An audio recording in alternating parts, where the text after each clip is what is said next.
All right, we'll go ahead and get started. Thank you so much. This is the biggest turnout we've had yet. So we're just going to call everyone to order for the December 13th meeting. We appreciate everybody's interest in the Children's Trust and welcome your input. There's public comment forms up to the table on my right, your left. So please fill out those forms, and I have some of them already. The way that works is that public comment, you can talk on any item. You will have 3 minutes to talk on any item that's on the agenda. Any item that's not on the agenda, we will wait until the end. So I will call anyone who wants to speak, and I'll be given the form for the public comment time before each agenda item. Right now, I'm going to ask Ms. Ellis to call the roll in just a second.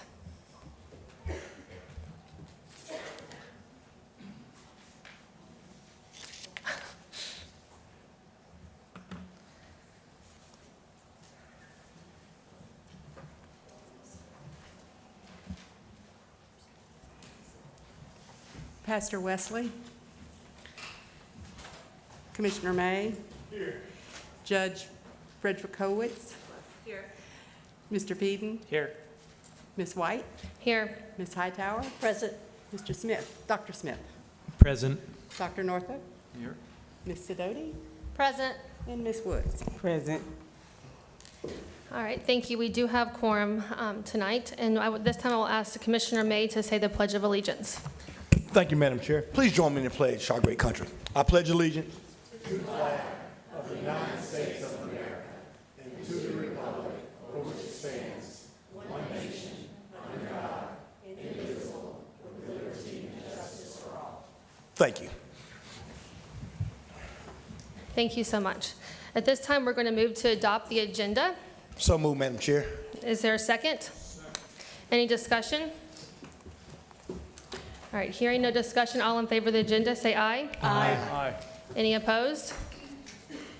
All right, at this time, we are going to review the minutes from the November 8th, 2022 meeting, and the agenda minutes were attached to the agenda. Is there a motion to accept the minutes? So moved, Madam Chair. Second? Second. All in favor, discussion? All in favor, say aye. Aye. Any opposed? Okay. We'll move on to the next item. At this time, Dr. Smith will deliver the treasury report for the period ending October 31st, 2022. Thank you, Madam Chair. We're going to go ahead and start with the balance sheet to first look at total assets, $9.5 million at this point in time. If you then move to the profit and loss report, you will see the interest income, which actually came in at a higher than anticipated amount. And then the last report I'm going to draw your attention to is the trim line budget versus actual year-to-date. With that report, there's a few items I'd like to bring to your attention. The first one is interest income that I just mentioned. We received $20,579 more than was budgeted for. Our staff cross-checked, and the amounts are correct. If this trend in interest continues, we may need to amend the budget. Life and health insurance were higher than anticipated due to payment of past policy amounts for employees that were hired but not billed for. We will monitor this to make sure it evens out. Legal fees were, if you see the percentage there, 140% of budget.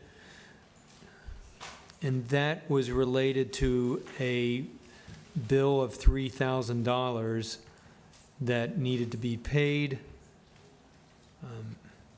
And that threw it over that 140% level. Other travel was also over budget due to there being two conferences that were attended. That was the Juvenile Justice Conference and the FACCT Conference. The budget was split evenly across the month, so it should even out as we go through the year. And then the last item I want to draw your attention to is books, publications, subscriptions and memberships. There was a miscoding expense in it for the SAMIS software, so staff made correction to that entry, and we are now within budget for this line item. So that was something, a correction just to note. Also want to mention too that the staff has been working on getting all the documents uploaded to the auditor's portal for the audit. Thus far, of 54 requested items to be uploaded, there are 54 items to be uploaded. Staff has completed 34 of those request tasks and progressing. Staff is also working with MIP to get the software set up and implemented. At this time, the general ledger accounts and structure has been established, and staff are starting on the process of recording past transactions so they can be uploaded to the MIP software. As a part of the MIP, we also acquired the Microix purchasing requisition software, and the staff's first meeting with them on getting that software implemented will be later this week. And I believe that covers us. Do note that the financial statements provided to you, that October 2022 is the first operating month of the fiscal year. You also see on the balance sheet that our prepaid items for FACCT and SAMIS started decreasing this month, as October was the first month on their contracts. And we also have made our first payment to the Escambia County tax collector, so that line item under liabilities has also decreased. And that completes the treasurer's report. Are there any questions on the treasurer's report? Madam Chair, and it's kind of a twofold. I noticed that we have paid Ready Kids and the potential church. Have we fully paid out that RFP that we did? And if so, and this may be something the executive director could answer, and if so, when will we get an update on how that went and a report on that?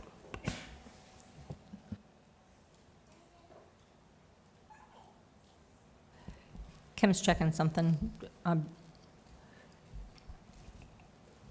We had 2 summary reports, I believe, on the September agenda on the results of those 2 programs that we funded for Kindergarten Bridge. And all the payments have been made. I'm double checking that it was in October.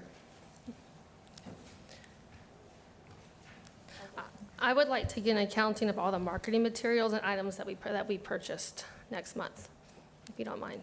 That'd be great. Any other comments about the financials? All right, that does not need to be voted on. The next item on the agenda is to remind y'all about public comments regarding the agenda items. It's going to be heard prior to each item. There are forms up there, once again, to my right, to your left on the table, and you can fill them out and hand them to the ladies up front, and each speaker is allotted 3 minutes. At this time, we're going to move into the action items.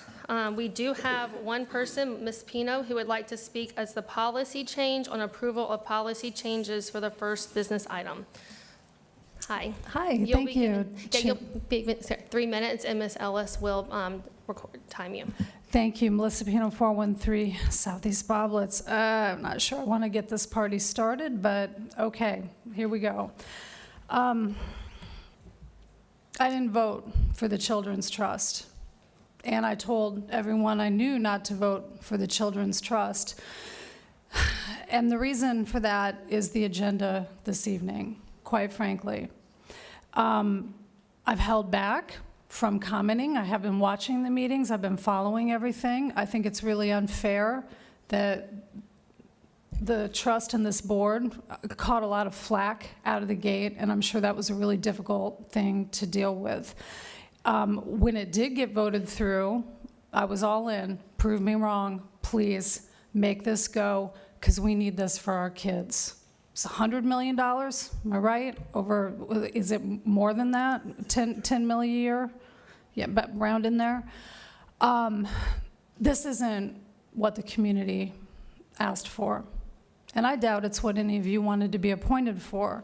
And to get down to this particular agenda item, and Ms. Hightower, I have no idea if you brought this or you were assigned it because you are the head of the committee. I read the comments in the evaluations that, you know, agendas are tough. They never come in on time. So this is completely neutral towards your involvement personally, because I would have no idea what it is. This is absolutely a blatant attempt to respond to public outcry over non-competitive monies. And that's not to critique the agencies that are on the agenda. This item shouldn't even be here on this agenda. It doesn't belong as the first item, because how can you deliberate on this and enact and vote on such an important policy change when the items down agenda that this thing is clearly addressing haven't been discussed yet? You guys have a lot of important stuff on the agenda that's going to get a lot of discussion, I hope, from the public and certainly from the board. This item, if I'm Chair, Ms. White, I'm moving it to the end, because everything that comes afterwards on the agenda informs your decisions as policymakers on whether to make this change, because this change clearly is filling a hole.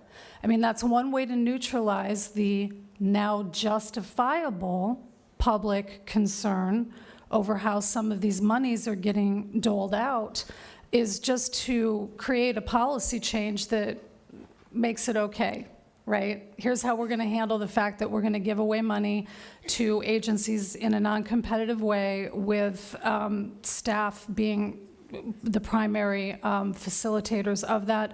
There is a note, I did see the note on the agenda item itself. It says that the executive director is going to be solely pretty much responsible for this, and then there's a note underneath giving various ways that it might not be a unilateral decision. Please don't do this right at the beginning of your meeting, because if you guys do this at the beginning of the meeting, it's just going to set the stage for every naysayer out there that has complaints about this kind of process. Thank you. Thank you.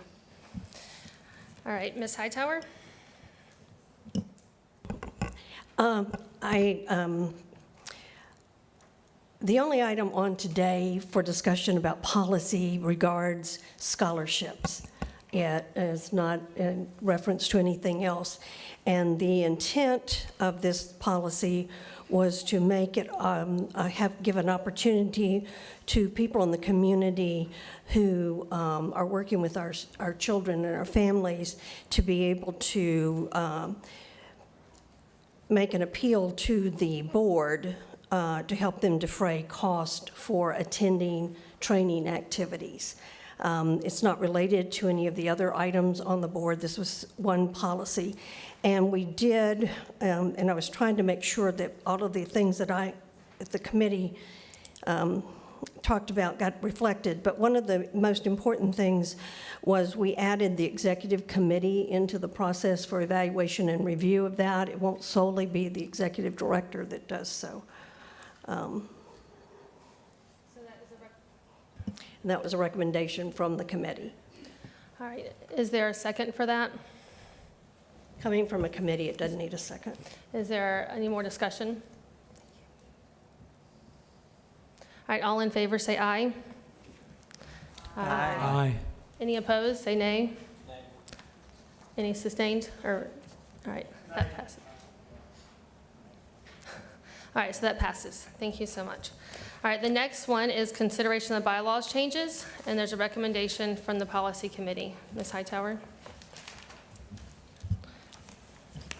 This was worded differently than I remember the conversation. The executive director asked the policy committee to create policy that would move us, or would actually be a bylaws change, to a bi-monthly board meeting. And I thought that we should have a discussion as a board as to whether we wanted to move to bi-monthly before we created policy to enact it. Is there any discussion on this recommendation?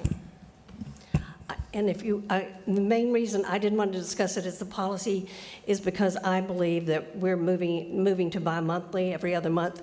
is not where we need to be at this juncture. I think that we need to continue to move in a way that we are able to meet and discuss, because we are starting down our path and we do want to get this right. I understand that it's a difficult situation. There's a lot of material that we have to go through. But I looked at various other trusts, and I did not see others that only met every other month. So that's why I wanted the board to talk about it. I agree with you, Ms. Hightower. I think at this point in our early stages, we need to meet every month. There's too much that can fall between the cracks to meet every other month as a board. Madam Chair, I also would like to weigh in on that. I agree. I think you just look at our agenda tonight, there are a number of items. I think a monthly meeting is necessary for us. I would agree with that as well, that I think going to bi-monthly meetings as well as this process to get board approval, which is what essentially all of these things coming out of committees ultimately require, is being brought before the board, and to do that every other month would be a delay on a lot of the procedures and various things that we're asked to do, granting funds and otherwise. Any more discussion? Yeah, I would agree with that, but have we, maybe it's not the right discussion time, but have we thought about having day meetings? Mix it up, and I think that if the nonprofit community, if they're their day jobs, they would maybe more likely to come, and then not with after school activities and night things for families, it might be easier for them. Madam Chair, I agree with Mr. Peden. I mean, the traditional meetings that people work, 8 to 4, 8 to 5, but people work shift work. People in the nonprofit world, they work, and it's putting the stress on many nonprofits to make people stay after work to come to these meetings. So I certainly would support, the monthly meetings, but at least adjust the times so people can make the meetings. And so I agree with Mr. Peden. So maybe what we can do is have Ms. Greer work with us and send out a doodle form like you normally do, and try to find a time when we can have our monthly meetings and set them out, a calendar ahead of time, so everyone can prepare if we do during the day as well. I think there are others that haven't. I was just going to say, I agree with continuing monthly meetings, whether they're after 5 or before 5. I don't have a preference, but I understand the points about the nonprofits, et cetera.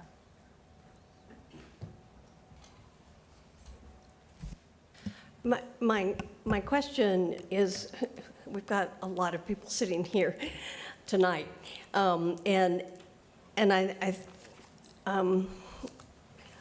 thought the main reason we met late was so that it would give the community more of an opportunity rather than during the day. So I don't know, I know that sometimes we have discussions at the school board meetings about our workshops that are during the day and how that might be not as easily accessible. So that's something I'd like for the public to weigh in on, as to whether, I don't mean necessarily right now, but, to let us know whether you think having it during the day would be easier or having it at night is easier. Because I know, I think everybody up here has a job. The judge in particular, and how easy it would be to create the schedule to meet during the day. I don't know, with all of us working. Patty, I respect what you're saying. We adjusted our county commissioners meeting from having one in the evening and one in the morning, and our attendance in the morning increased more than our attendance in the afternoon. I mean, people work shift work, people work at Navy Federal, people work at nonprofits, and so I think that it's fair that everyone can't make every meeting, but you just don't adjust it based on the afternoons. People have, I see kids out here, they have basketball practice, they have baseball practice, they have football practice, they have dance practice. And so parents have to get their kids to events. So just having it all in the afternoon, to me, is not reasonable in the era that we live in. All right, now we'll move on to the evaluation of executive director. We do have a comment from Ms. Pino.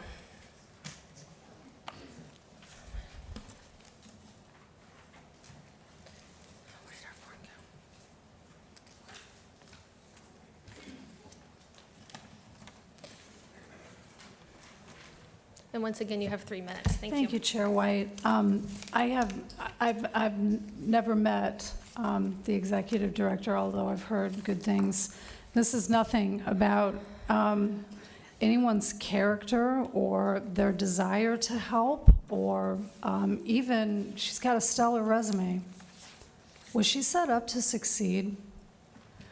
That's the question that I have, because reading these evaluations, it seems pretty clear that the answer might be not in every way possible. And I found it really sad to read that her expectations of the role were so very different than how she ended up experiencing it. And if you look at the things that she's bulleted out in her unanticipated challenges, I was a little confused on the achievement portion, because that did seem more job description than achievements, but she was thrown into a whirlwind, so I get that. But with the unanticipated challenges of adjusting to the political climate, connecting with a couple of board members, operating in the sunshine, although she does note in her list of achievements that she will be attending ethics, sunshine, et cetera, and perhaps she's already done that by this time since she wrote the self-evaluation. Figuring out, it was brighter in my house, figuring out how to make the greatest positive impact, nurturing provider organization leaders, and then the thing about the Byzantine funding, and I'm assuming that she means the matching portions of that. If she's going to succeed, she needs some assistance. I don't know, was she just thrown into this and said, go? These are all items that most people would have expected to deal with, although nobody that's been gone 25 years from here could possibly remember what the Escambia County politics are like. I've been doing it for 5-6 years now, all day long, every day, and I'm still surprised. So there needs to be more training, there needs to be more hands-on, and you guys are the policymakers.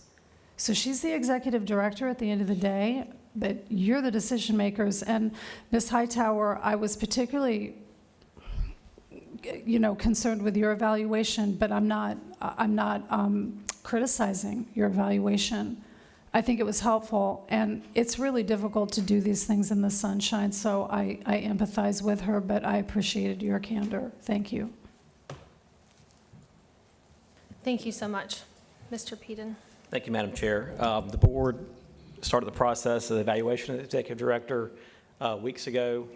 We had a scheduled time where we went by the office and met with Ms. Greer about our evaluations. We all filled out a form, submitted it to our attorney, Meredith, and we compiled that information. And the Personnel Committee met recently and voted to renew her contract for another year, the same terms, the same amount of pay moving forward. There were some good discussions at our Personnel Committee meeting, and also one-on-one. There are challenges, there's opportunities, and I think that getting a 10-member board like this off the ground in the sunshine is not easy. And Ms. Pino, that I understand what you're saying, but you, in a normal situation, you could pick up the phone and call a law firm to hire or an accounting firm to hire. But in the sunshine, you have to send it out for bid, and you have to meet for the recommendations. And so all those things take time. But I think this board, in terms of where we are compared to the other ones that have started at the same time as we did, we are further along. It may not seem like it to the general public, but the time this board has put in on a weekly and monthly basis, it's a lot of time. But I feel like that we've had some challenges, and we keep working through them, and we're all hopeful that the bumps in the road gets a little smoother, So, and I think it will, but I think it's been a learning process for all of us. But in terms of Ms. Greer, the Personnel Committee recommends to continue for another year with her contract. And that's the recommendation. Good. Is there any more discussion on that item?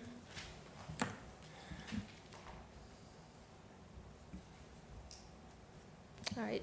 All in favor of the recommendation to approve the extension of the contract for the executive director, Tammy Greer, please say aye. Aye. Any opposed, say no. All in favor, that passes, thank you.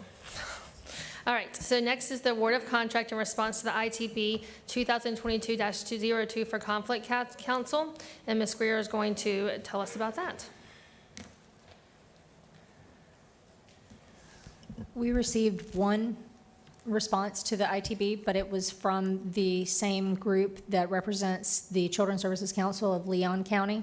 And again, Conflict Council only comes in when there is an issue that comes before Clark Partington, who is our general counsel, and they have a conflict because they also represent that same organization, and we're trying to negotiate a contract or something along those lines.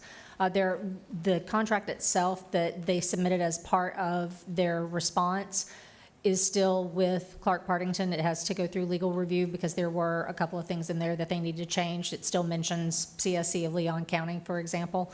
But what we're seeking is the approval of the board to go forward with negotiating that contract. Did I miss anything, Mary? Okay. Is there a motion to accept? Madam Chair, Yes, sir. what is the hourly rate that they're proposing? It's in the, I just, it's not in my backup, that's why I'm asking.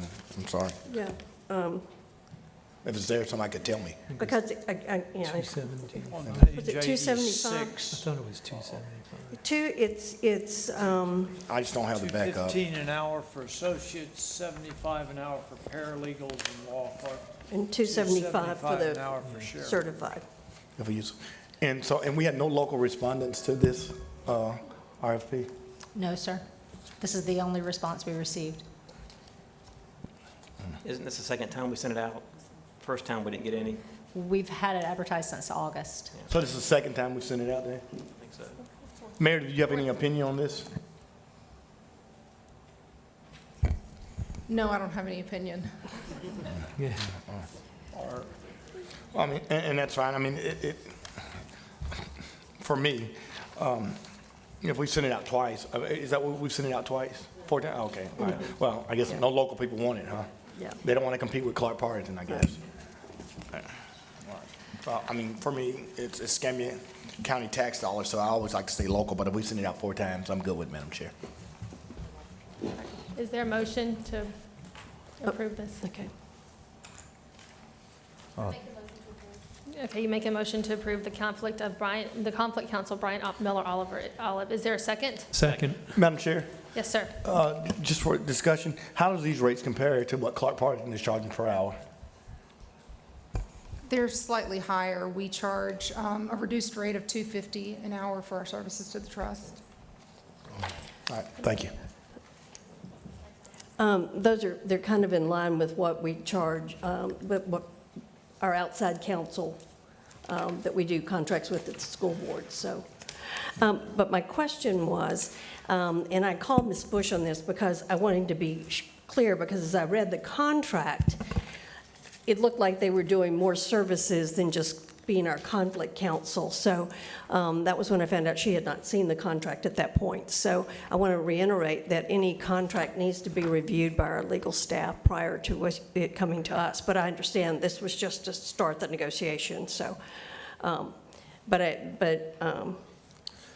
Patty, for point of clarification, this is just for negotiations, and before any final contract, it'll come back to this board, correct? Or are we giving staff the approval to sign a contract, or is this negotiation and it'll come back to this board? Well, what typically happens, and Meredith can address this as well, is typically the board authorizes us to enter into contract negotiations, and then you set the amount, so you approve the amount that we can negotiate, and then it goes to Clark Partington so that they can review it for legal sufficiency and make sure that everything is in line, and then the contract gets executed. So, but the contracts don't normally come back to the board once they've gone through legal. because Madam you've Chair, I'm already not comfortable with that. Clark Partington is paid, and they're not elected, and they're not appointed by the governor. To me, they can go into negotiation, but before any final contract, it needs to come back to this board for me. So why don't we amend the motion then? Yeah, I would offer a friendly amendment. Go for it. I would offer a friendly amendment that the contract comes back before this board, before approval after negotiation. Is there a second on that amended motion to have the contract come back before us with Bryant Miller Olive before we authorize it? Second. Any more discussion on that? All right, all in favor to have the executive director and Clark Partington to review the contract and to come back to us with a reviewed contract with the Conflict Council of Bryant Miller Olive, say aye. Aye. Any opposed? No. All right, so that passes. Okay.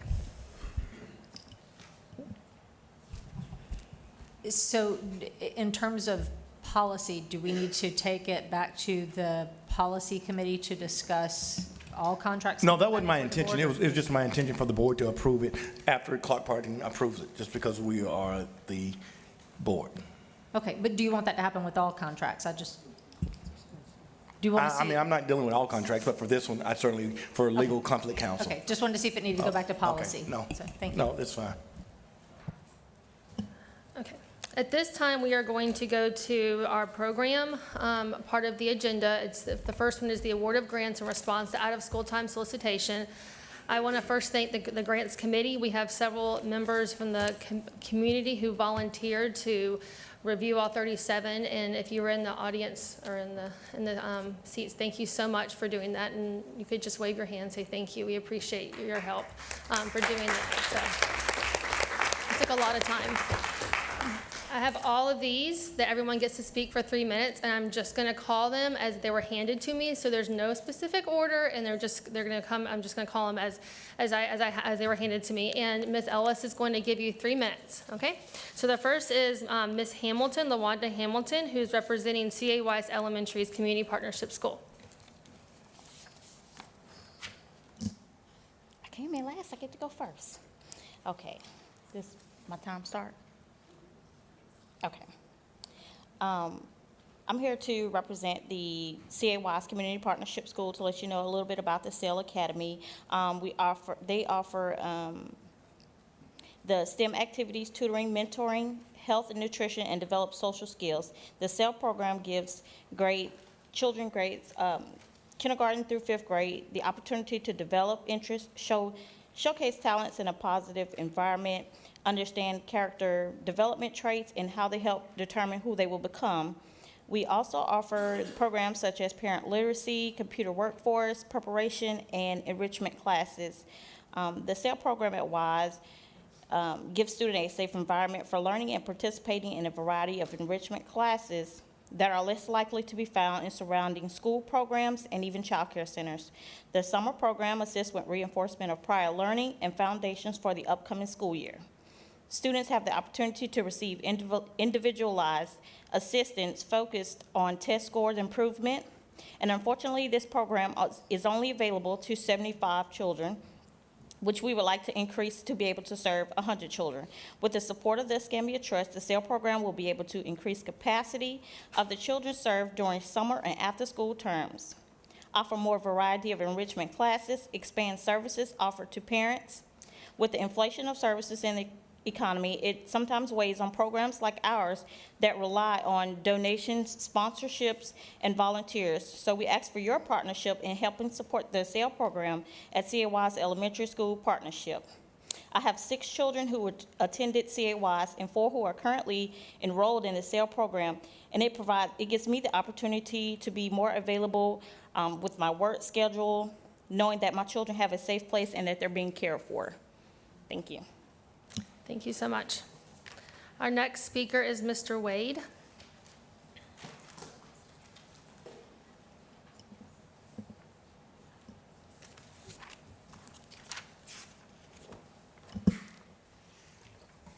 Kevin Wade, 413 Southeast Boblets.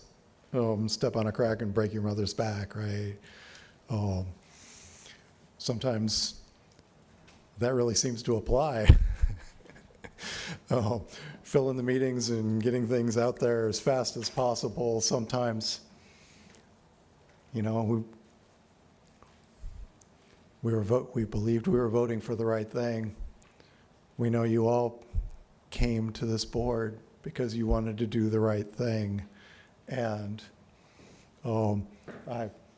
I saw quite a few people coming through the foyer who've never been in this room before, didn't exactly know where this room was. And I know they're all here because they want the right thing done, and they want you to do the right thing. Looking at how fast some of this is going, this kind of smacks at times of the usual suspects coming to Morgan Let Fund party.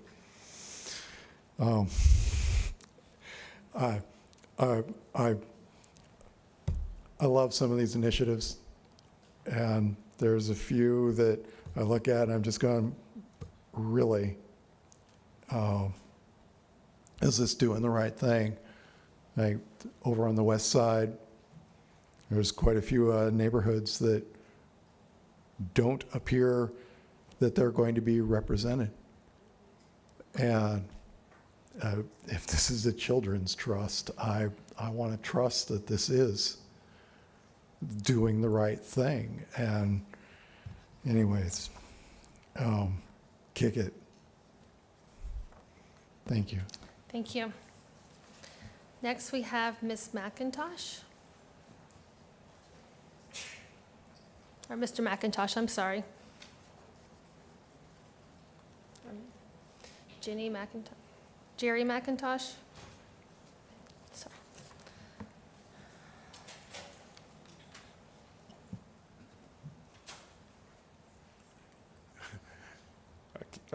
Earlier, I came to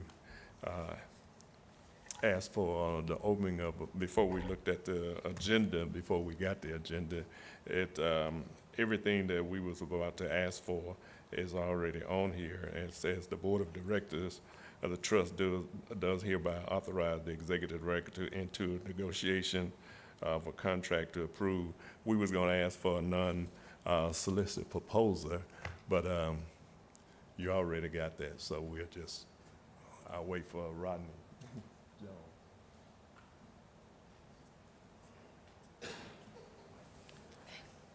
All right.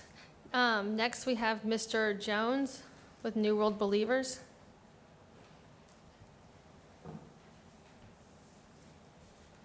Hey, good evening, ladies and gentlemen. My name is Rodney Jones. I'm with New World Believers. And as Mr. McIntosh was saying, we came here to discuss if there could be any unsolicited proposals for the remaining $1.4 million that you have. We are a West Side program. We are the Hoops program. We had the unfortunate opportunity, I say unfortunate because we partnered with several agencies out here, and they submitted a proposal under our name, and we didn't have an opportunity to be included in that proposal. So we're here asking, because we serve youth all over the city, from Montclair, Mayfair, Wedgewood, Lincoln Park, Inslee. We serve them all the time. We contract with the Department of Juvenile Justice. Well, we service at-risk youth. We partner with Vocational Rehabilitation, where we service at-risk youth. We just would like an opportunity to submit a proposal that we didn't get the opportunity to submit because we were trying to help our community in partnering with other agencies, and it kind of got us slighted. So that's what we came for today, to see when would this solicitation come out, and what would be the cap on it, if you guys know. We have not gotten to that recommendation yet, so we don't know what's going to happen with that yet. So we will vote on that, but we will keep your comments in our mind. All right. Thank you. Next, we have, I'm sorry if I say your name wrong, Rowan Goss with JBWES.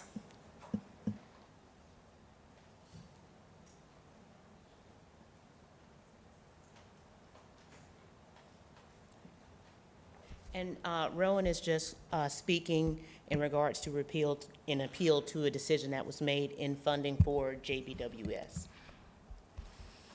Good evening, I am Rowan Goss. I am a 4th grade gifted student in Escambia County. Me and my brother have been a part of this program for 2 years. This program provides enrichment students of intellect require. We do challenging hands-on science experiments with Mr. Doug, and Mr. Clay is introducing us to new math concepts and tools for the completion Calculus 2 before I graduate high school.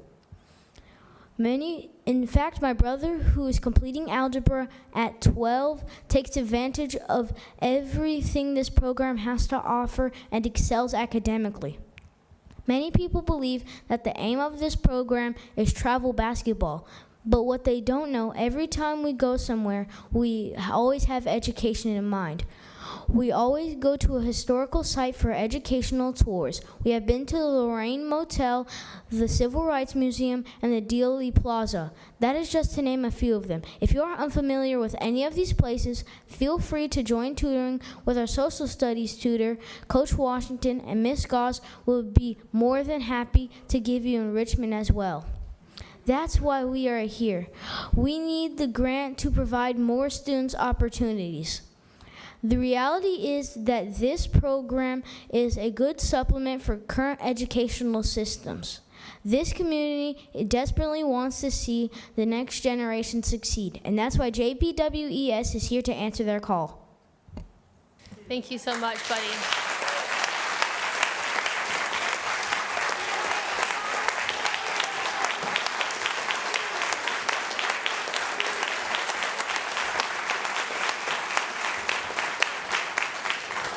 All right, next we have his mother, I bet, Miss Cynthia, with JBWS, and that's James B. Washington. Proud mom. A proud mom, exactly. Don't want to go behind that, but I'm Cynthia Goss. I'm also here in support of JBWES. I am a tutor with the program, but I'm coming here today as a parent, as a teacher in Escambia County. We need this program. We need this program desperately. I'm sure all of you know, those of you that have children in the classroom know that we have teacher shortages. We have kids in classrooms that may go a day or two without a teacher. It is preventing them from making meaningful connections. And those of you that are in the education system knows that you know that we need those connections in order to reach children, in order to help them excel in learning. We are supporting the school system. We bring the kids in after school. We provide them with meals. We give them tutoring for any subject that they are struggling with. And they take that connection with us and they carry it into the classroom. I go to basketball games, I go to track meets, and I see the kids that I tutor, and they will run away from their events and they'll come and tell me, Miss Goss, I got that project done. I got an A on my math test. We need more of that. Our building is set to be established in the community that needs us the most. Warrington, we are all familiar with what's going on in Warrington. We want to support that community. We want to hope to rebuild where we have not been able to be successful before.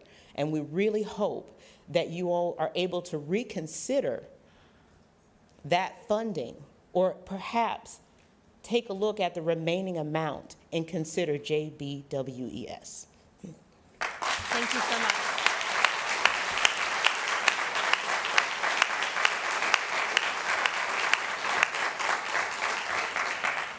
All right, at this time, Mr. Matthews. Mr. Matthews.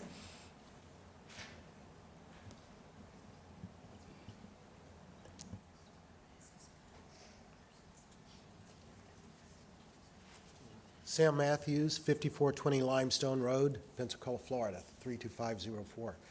I'm here to speak to the process about decision-making.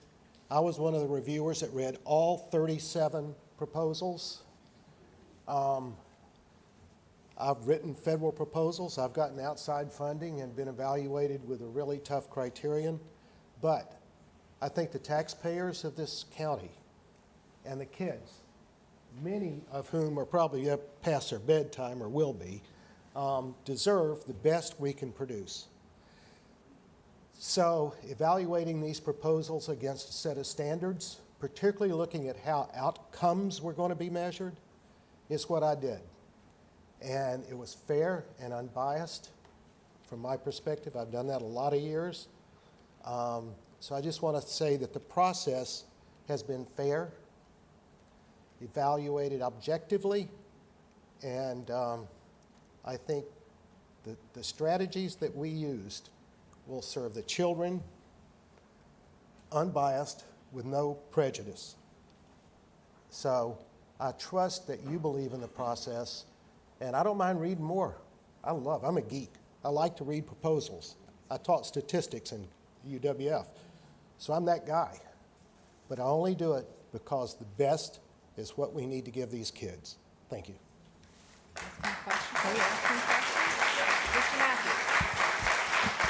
Mr. Matthews, will you come back up, please? I was told we were allowed to ask you questions. And I've not been able to speak with you, obviously. Mr. Matthews, do you believe that the vetting process, the due diligence, background checks, should have been done prior to your evaluation of the applications?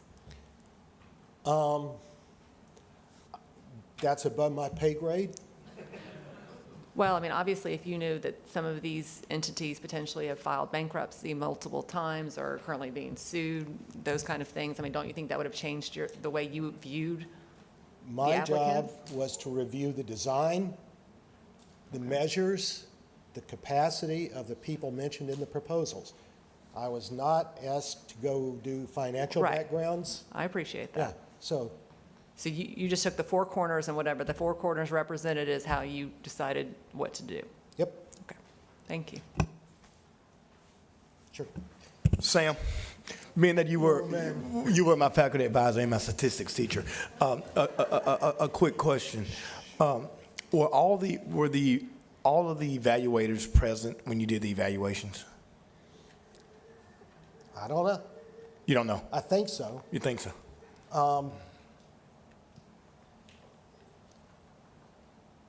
It's fine, Sam. We're Yeah. good. I would have to know who all was on the. You still gave me an A, so we're good. Thank you. All right, thank you, Mr. Matthews. Next, we have Ms. Appleyard.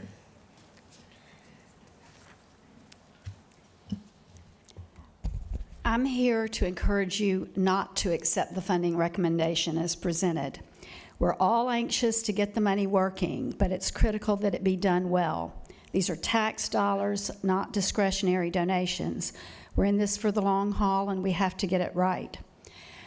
Excuse me.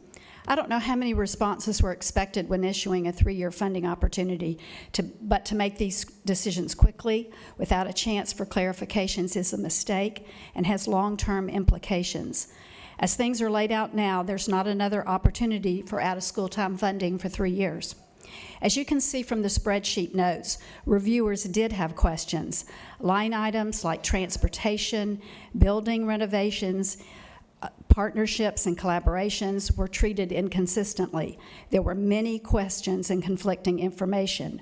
The reviewers were not allowed to hear from the proposers. My guess is that's why most of them are here tonight. Some specific issues. The scoring matrix included had a maximum score of 90 if you got excellence. Many proposals received scores of 100. Needless to say, this inconsistency affects average scores and rankings and therefore funding recommendations. That alone, to my accounting mind, makes the rankings as presented misleading, if not meaningless. 37 proposals are a lot, but there are ways that can be managed. This group included a wide variety of offerings: week-long summer camps, year-round programs, some grassroots, some national organizations, some large requests, some small requests. All were ranked as one group. The taxpayers are looking to this board to make sure it's done right, because it's a lot of work, or would take too long, or the right software is not in place, are not valid reasons to hurry this process. Improvements will be made with each round of funding, but there's too much improvement needed on this one to approve as proposed. Focus on this one and get it done well. Thank you. Thank you.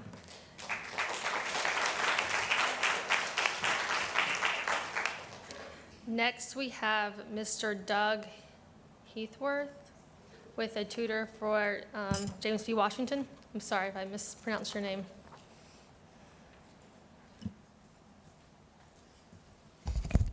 Good evening. I'm Doug Heatwall at 1809 East Gadsden Street in Pensacola. I am a tutor with the J.B. Washington Education and Sports. I've been in this for about a year and a half, helping to tutor these students, many of who are here tonight. And one of my students, Rowan Goss, just said better than anything that I could tell you. But what I want you to know is,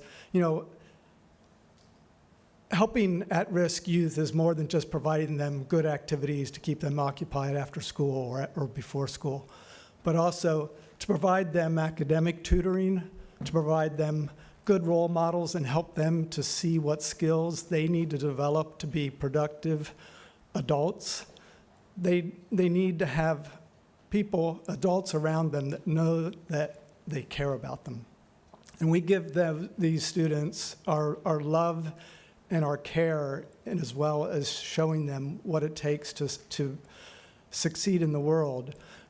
And we invest in them. There are a lot of volunteer hours from our organization, and our organization is it could be expanded and could grow so much and do much more in the community, but it operates, with very limited resources. And so tonight I'm just here to ask that you consider funding the JBW Education and Sports proposal. Thank you.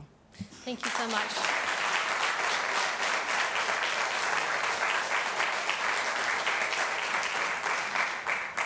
All right, next, I'm sorry, is Mr. Miss Cameron with James C. Washington.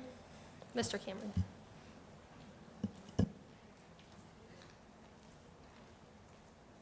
Hey everybody, my name's Cameron Cawley, 18 North J Street, Pensacola, Florida, 32502. I'm a licensed commercial real estate agent, vice president of property management for NAI Pensacola. Born and raised in Pensacola, know the community well, know a lot of you, or know of you, know Lumen very well. Know a lot of people in this room, obviously, like you've all attested to. It's the biggest turnout that you've had so far, and there's clearly a reason why. I've heard from one of the best young speakers I've ever heard of in my life. And if that doesn't attest to the problem that we have here, I think nothing will. So we've heard Mr. Matthews speak on behalf of how perfect the approach was, and then questioned only by 2 members of your board that found inconsistencies. So right there, I feel like we have a moot point and leverage to take this off of the ballot. But what I'm actually here to speak to is my involvement in the community. I'm constantly involved. I'm constantly speaking with people. You can ask Mr. Benny Washington over there how hard it is to get me on the phone. And what I mean by that is I'm always shaking hands and looking people in the eye and understanding what they need and what they want, and this community needs and wants Mr. Washington's facility. I represent the facility that we're actually trying to turn into what they're looking to have and what they need. What I would say is that 3 points on a scale of something that is inconsistent is difficult to leverage in and of itself, but to follow an inconsistency and then fund based on that is just broken.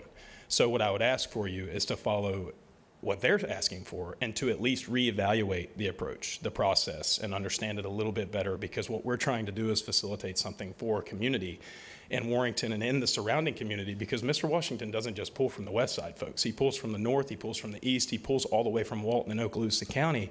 We're drawing taxpayer dollars into our economy. So there's a lot bigger picture than just trying to get something on the west side. It's assisting many, many hundreds of individuals and young lives that are going to further this community like I did. And it takes folks like us to get into the seats that you're in so other folks like us can talk to those folks. So we ask that you at least reevaluate and you understand the perspective that these young folks are asking for.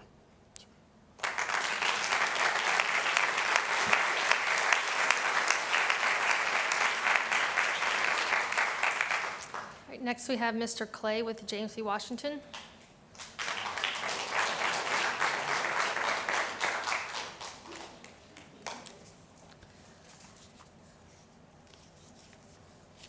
Good afternoon. My name is William Clay, and I tutor mathematics for Benny J. Washington Education and Sport.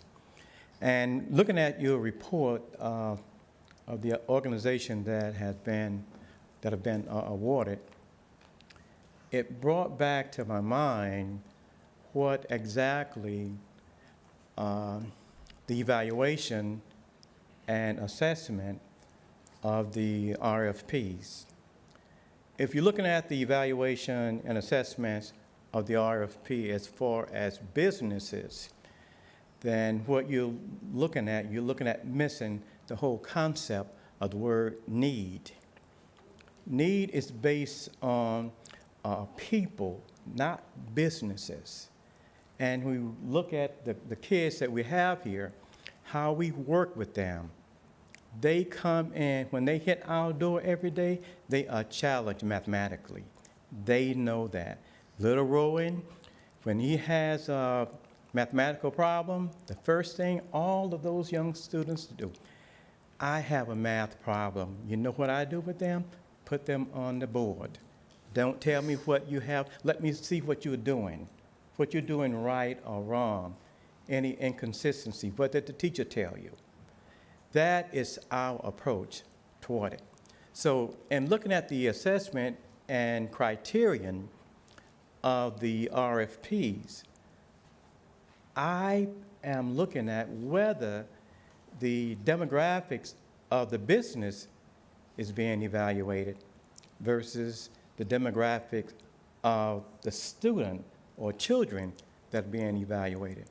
And like I said again, if you're looking at the business, the need of the business versus the need of the children, then we are missing the whole idea of the 1937, the New Deal, when we sent all of our tax dollars for the military because they were in need. They were in need. And these students here, I'll put them up against anyone, anywhere. Little Rowan, just a taste. Just a taste. So if you really want to measure what J.B. Washington is doing, come on down. And I can guarantee you, like the Beverly Hillbillies used to say, you will get a belly full. I promise you. Thank you so much. You're welcome.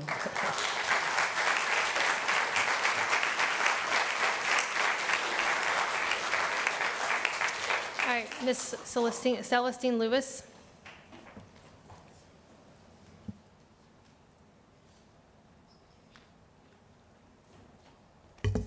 I am Celestine Lewis. I reside at 8464 Foxtail Loop, Nature Trail. I am a mother. I'm a taxpayer. I am an American citizen born here in the USA. I must admit that, and one of the speakers alluded to it, I must admit that when the Children's Trust Fund was founded and the taxpayers voted and was implemented, I felt a sense of hope. I really did. I looked, I saw who was promoting it, but then again, on December the 1st, I'm an educator, I've been in the county for 51 years. I'm speaking as an individual. I thought, and I was hoping, that this Children's Trust Fund was designed for organizations of 501c3 who did not have much money but had been proving themselves to get help. But then as I looked at what was awarded, it was always the same organizations that get money from every sort. So then again, I said, as one of the previous speakers suggested and said, I said, Celestine, you went in, you closed your eyes. I said, I'm going to trust them one more time. Well, on December the 1st, B. Washington Education received an email from their Escambia Children's Trust advising them that their agency did not receive a score of 69. They received a score of 69.67, which is 1.33 of a point of the cutoff score of 70, thus prohibiting them from being and reaching your guideline. Now, all the organizations that you funded, and I stand boldly to say, I hope this is not another taxpayer giveaway to agencies that are not even serving in the impoverished areas. I have nothing wrong with the Children's Trust, I got all these organizations you give. I say, Lord, they get money all the time. I'm not going to stand here and insult the audience attention. But the little young man who came, I call them learners, who came and gave you a blueprint of what they are about. Then Mr. Rodney Jones, who is serving the community. You have money left. Your time is up, Ms. Lewis. I wish somebody could give me 3 minutes, but I hope that this is not another, just if you know somebody, you get it. Who you know. That's what you all say. Yes, ma'am. Thank you. And I'm tired of it. Yes, ma'am. And please think about Mr. Jones' organization and Mr. Benny Washington. All right.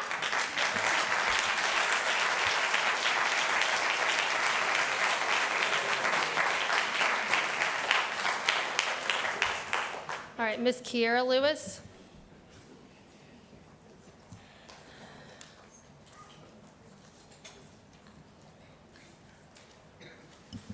Woo, that's a tough act to follow, but okay. My name is Kiera, and I'm a volunteer and a parent at JBWS. When I was asked could I speak today, this was considered pretty much not an easy task for me.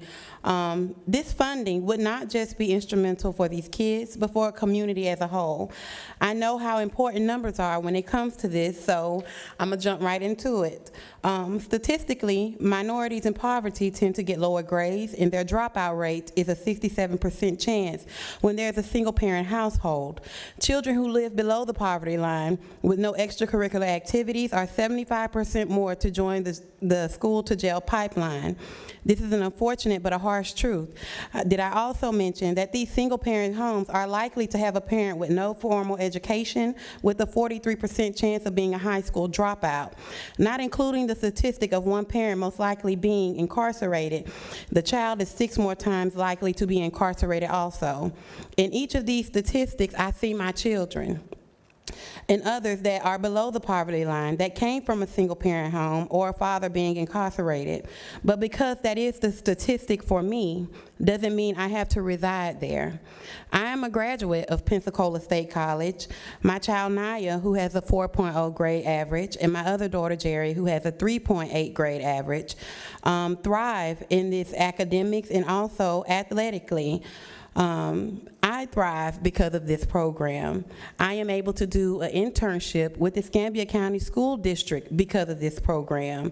I will be a graduate ×2 because of this program for cybersecurity and information technology.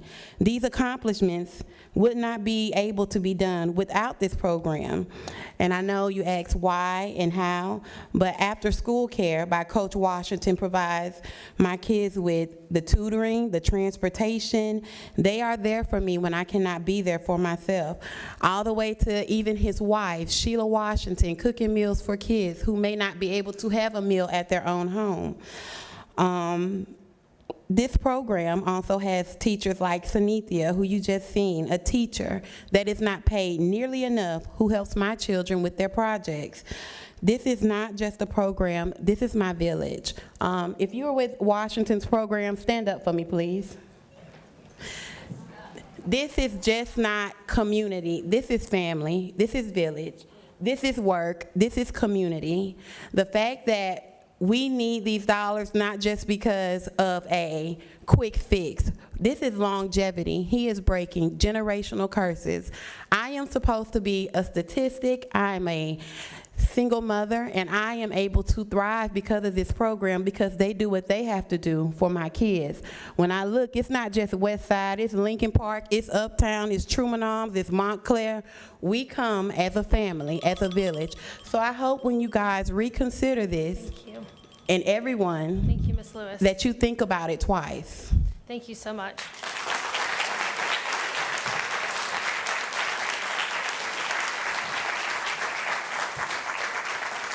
All right, next we have, I'm sorry I mispronounced your name, Nia Lewis.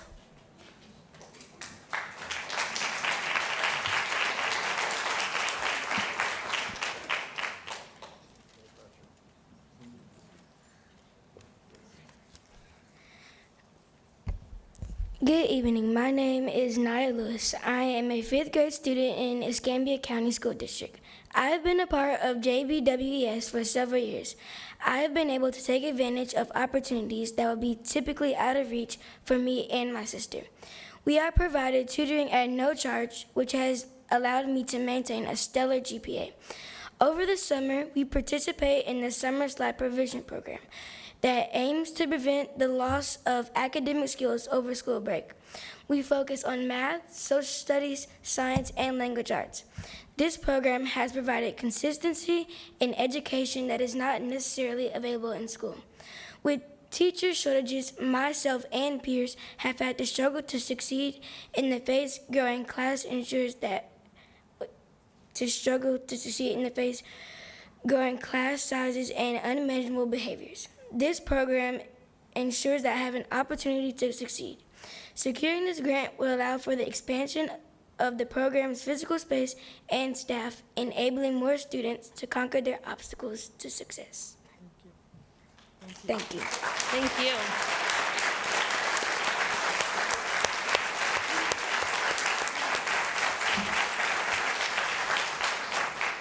All right, we are now going to Mr. David Williams with Omega Lamplighters.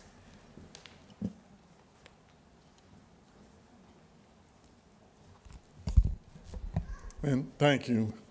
I'm David Williams. I'm on the board of directors for the Omega Lamplighters. And thank y'all for coming up, young men. Lamplighters Incorporated exposes young men to planning, execution, reporting ideas, stimulate their leadership qualities and characteristics designed to raise their aspirations to become great men of our society. The 4 principles of the Lamplighters is leadership, academy, maturity, and perseverance. The Lamplighters and the Lamp Academy provides college and career training, cultural education, community service projects, scholarship, and mentoring. Lamplighters are in every high school and every middle school in Escambia County, and most of the elementary schools as well. As a 35-year educator, I've seen a lot of programs come and go, and I've seen some that are very effective and some not effective. The Lamplighters Academy is a self-sustained program that I believe will last a lifetime. It's exciting as an educator to always see students take ownership of their learning. These young men have taken ownership, and the Lamplighters Academy has taken on a life of its own. Lives are changed forever. They're community leaders at a young age. 7 years they've been in existence here in Escambia County.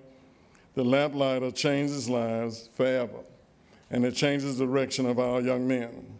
If you ask these young men, are they their brother's keepers? They would say yes. But I believe they exemplify the scripture that says, "Let your light so shine that men may see your good works." Thank you. Thank you, Mr. Williams.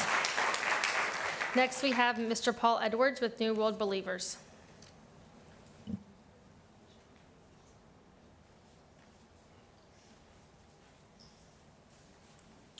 Happy holidays to all of you. I'm the third voice tonight for Rodney Jones, New World Believers. I'm a resident of New York City and Pensacola, Florida. I've been a consultant with the NYPD and the New York City Police Foundation for 6 years, a program called Options, which teaches or focuses on emotional intelligence. Emotional intelligence helps children be resilient, helps adults be resilient. And in this time right now, we need more resilient children.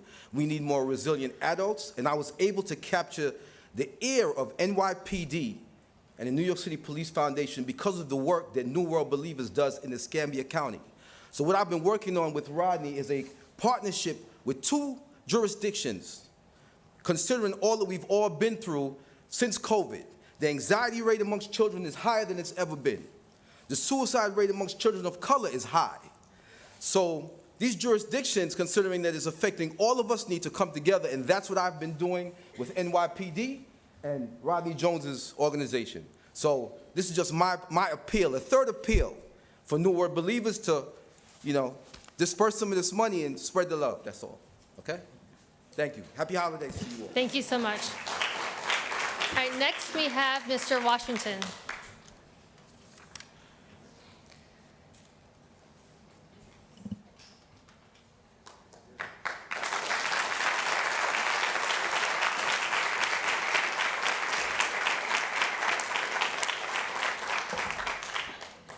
Good evening.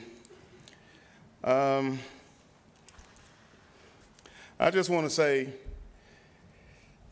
on December 1st, like Ms. Lewis said, we got an email that we were not awarded the grant.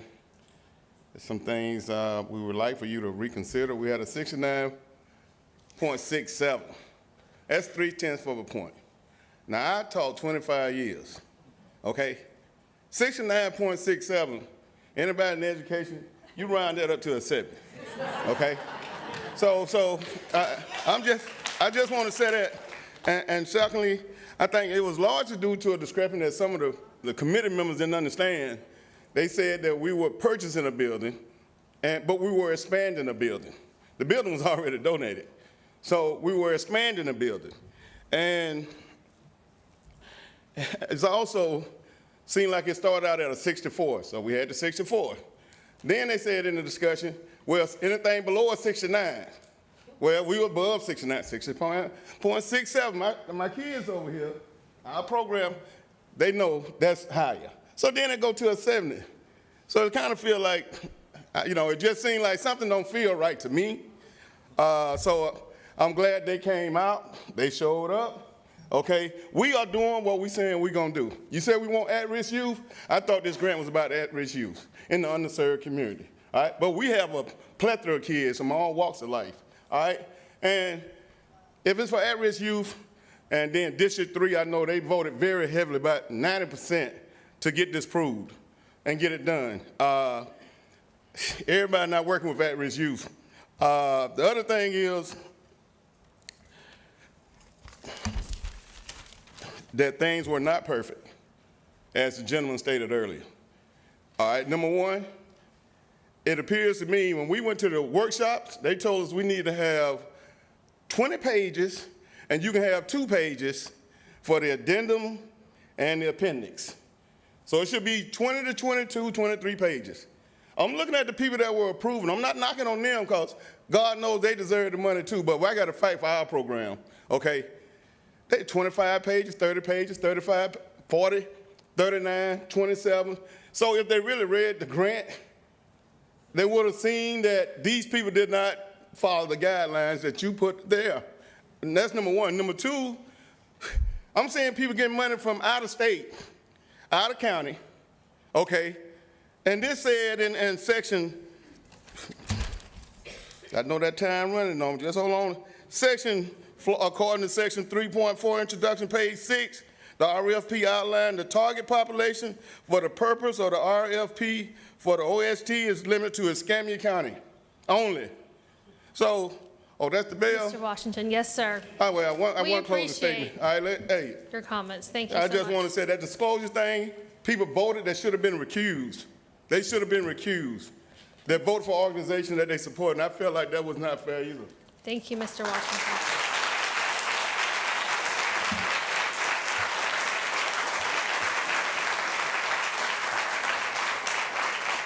All right, next we have Mr. Bennett with New World Believers.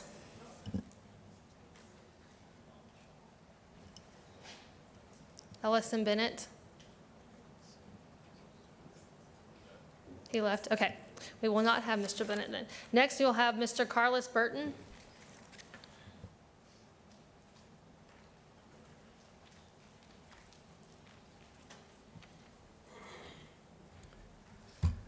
Good evening. I'm Carlos Burton. I currently serve as Vice Chair of the Board of Directors for the YMCA. I'm a native of Pensacola, a husband, a father, 20-year veteran, and also I'm a lead pastor of Family Dinners Church, where we feed not only the spiritual or the physical need for people, but their spiritual needs as well. As such, I think I have a keen understanding of what's going on in our community and some of the challenges that our community faces, and a great appreciation for the many forces that are represented here today to address those issues. The YMCA is one of those forces. With a 140-year history of serving youth and families, the YMCA of Northwest Florida is a powerful force for change. Now, I'm going to use the pronoun we here because I've felt integrally connected to the YMCA since they partnered with Family Dinners over 5 years ago, and I've seen firsthand the Y partner with other organizations and continues to seek partnerships to address the needs in our community. Every day in Escambia County, we serve over 362 youth in our out-of-school time programs, offering them safety, academic enrichment, vigorous physical activity, opportunities to practice inclusion, and engagement with caring adults. We carry this work into our summer school programs and day camps. In response to the out-of-school time RFP, we submitted a proposal for a collaborative effort with the Y, Big Brothers Big Sisters, and Lakeview Center. We proposed a holistic approach, mind, body, and soul, in mentoring, social emotional learning, a needs assessment program and process for 7 elementary schools, not to mention literacy development. Our proposal built on the Y-Reads program that we started with West Pensacola Elementary School this year. It's a program that's been highly successful elsewhere in Florida, and we're already seeing results here. It supports children who are 1 to 2 years behind in their reading, and it catches them up to grade level. This literacy program directly addresses a gap identified by the Trust Needs Assessment, 3rd grade reading. And as you know, up until the 3rd grade, a child is learning to read. After that, there should be reading to learn. And if we can get a child to read or learn, and then they're going to become critical thinkers, and if we continue that process with critical thinking, we now have not only productive citizens, but we develop leaders. And it all starts with reading. Unfortunately, the Y wasn't recommended for funding at this time, but this work that the Y, our partners, and many of the folks represented here in this community are doing is something that's still critically important. The needs in our community are wide-ranging, and the Y is fully committed to addressing those needs Mr. with Burton, ambitious and your robust time is up. programs. Thank you. All right. Next, we have Ms. DeBose with the YMCA as well.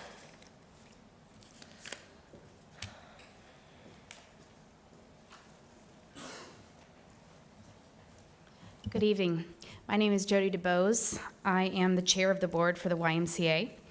In response to the RFP, the Y submitted a proposal for a collaborative project among the Y, Big Brothers Big Sisters, and Lakeview Center to provide an after-school program that involves literacy, mentoring, and mental health. The grants committee did not recommend us for funding. But I'm not here to talk about that proposal other than as illustrates some observations that I have on the process that was used here. First, the November 28th committee meeting lasted 4 hours. Nearly half of that time was spent entering missing reviewer scores, correcting discrepancies in budget figures on the proposal summary sheet, and doing administrative tasks. We recognize that the trust is new to this work. However, the real discussion didn't begin until everyone had already been gathered for 2 hours. Second, the process did not allow for clarification of factual issues on the proposals. The public was allowed to attend the committee meeting but could not comment. In multiple instances, committee comments on the WISE proposal were just incorrect. The committee referenced the multiple vans that we requested when we'd only had 1 van in our budget. Our proposal was to serve 4 sites in year 1 and then expand to 7 sites in years 2 and 3. but the committee consistently noted are only 4 sites. The committee called our program new, but each component of our program is tested and vetted, and the WISE literacy program, Y Reads, is currently operating at Pensacola Elementary School, West Pensacola Elementary, which was detailed in our grant proposal. The new part of the program was the holistic wraparound approach of the 3 agencies working together. We submitted the proposal as a collaboration specifically because collaborations were strongly encouraged at your grants workshop. The committee expressed concerns about our subgrants to Big Brothers Big Sisters in Lakeview, indicating that we were requesting a lot of money without specification, but our grant clearly spelled out all of the activities, goals, and outcomes for each partner. Most of us are familiar with other local funding processes that include mechanisms for clarifying proposals and even for site visits. Perhaps there are ways for this trust to include those activities in future RFPs. Finally, there were inconsistencies in how the proposals were treated. Some applicants were given significant latitude while others weren't. One applicant's lack of clarity on the number of children being served was unclear and assumptions were made. In other cases, they weren't. Construction costs were considered differently. Geographic service area was a plus for some, and yet several recommended projects all plan to serve the same schools. One project is from a New York City agency that prompted 15 minutes of discussion and yet was recommended for full funding. Completely aside from my role within the YMCA, on a purely personal note, I want to say I voted in favor of this trust, and I wholly believe in what you're trying to accomplish here. I'm looking into several familiar faces that I have great personal respect for, and I know that all of you are up here with the right motives in mind to get this right because you know how important it is for this community. So as you evaluate the proposal that's in front of you today, that's the question you need to ask Jody. yourself. Are we getting it right? Thank you so much. All right. Next, we have Ms. Pinot.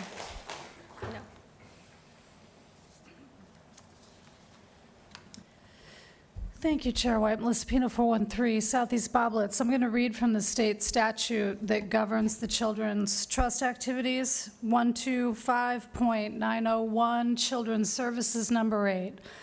It is the intent of the legislature that the funds collected pursuant to the provisions of this section shall be used to support improvements in children's services, and that such funds shall not be used as a substitute for existing resources or for resources that would otherwise be available for children's services.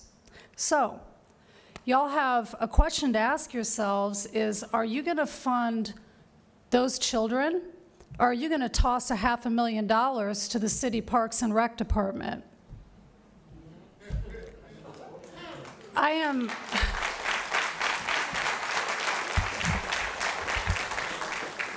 am so sick as a taxpayer from the west side, Navy Point, Warrington is my neighborhood, watching my tax dollars go to the usual suspects. I pay into the CRA to watch the city put up affordable housing, and yes, those are my Escambia tax dollars also, at $2,400 a unit, and now I'm watching this money, and I won't call it being squandered because like the other gentleman said, it's not that these aren't viable organizations, but many of them are organizations who know how to go get that money, and this is not on staff. Clearly, staff needs for you all to support some better training because it's clear that nobody's done grants before. I ran a grant program in Boston, and I'll get to that in a subsequent item, but it's not staff and it's not the reviewers. The gentleman who said he'd like to read more, he should have been reading more because there should have been a lot more applications, more representative of the diversity in this community. So maybe we need more diverse staff on the grants application. I mean, something is clearly failing here, but in the end, it is not this lovely woman here who is probably sitting here thinking she's taken the biggest beat down of her life, or her staff, or the reviewers. You all are the policymakers. This thing sinks or floats on what you decide. You need to kick this item. Stop the bleeding, take a step back. Yeah, you're going to get beat up online. Nobody pays any attention to ECW and some of the other places anyway. Nobody cares. You're going to have people ballyhoo you down because you put the brakes on. It's the right thing to do. Better to take a temporary beat down on social media than squander this money and not get this right, because there's still time to get it right and serve these kids. Thank you. Thank you.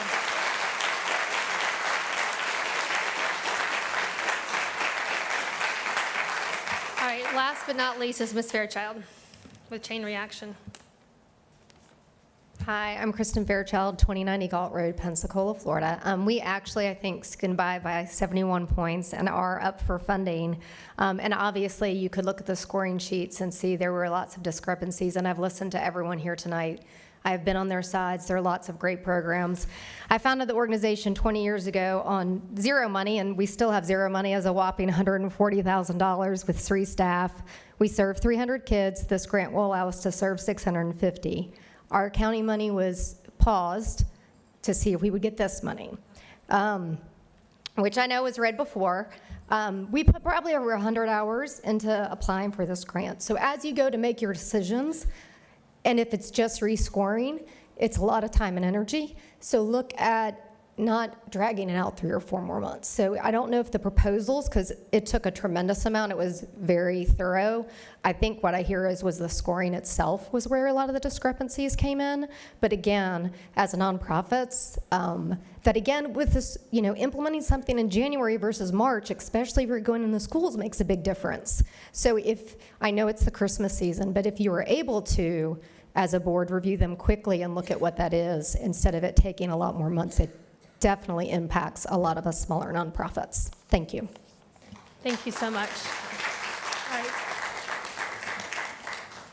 At this time, that's all of our public comments. We will go to board discussions, and I will let Ms. Woods make the recommendation. Oh, yes. Oh, we have more.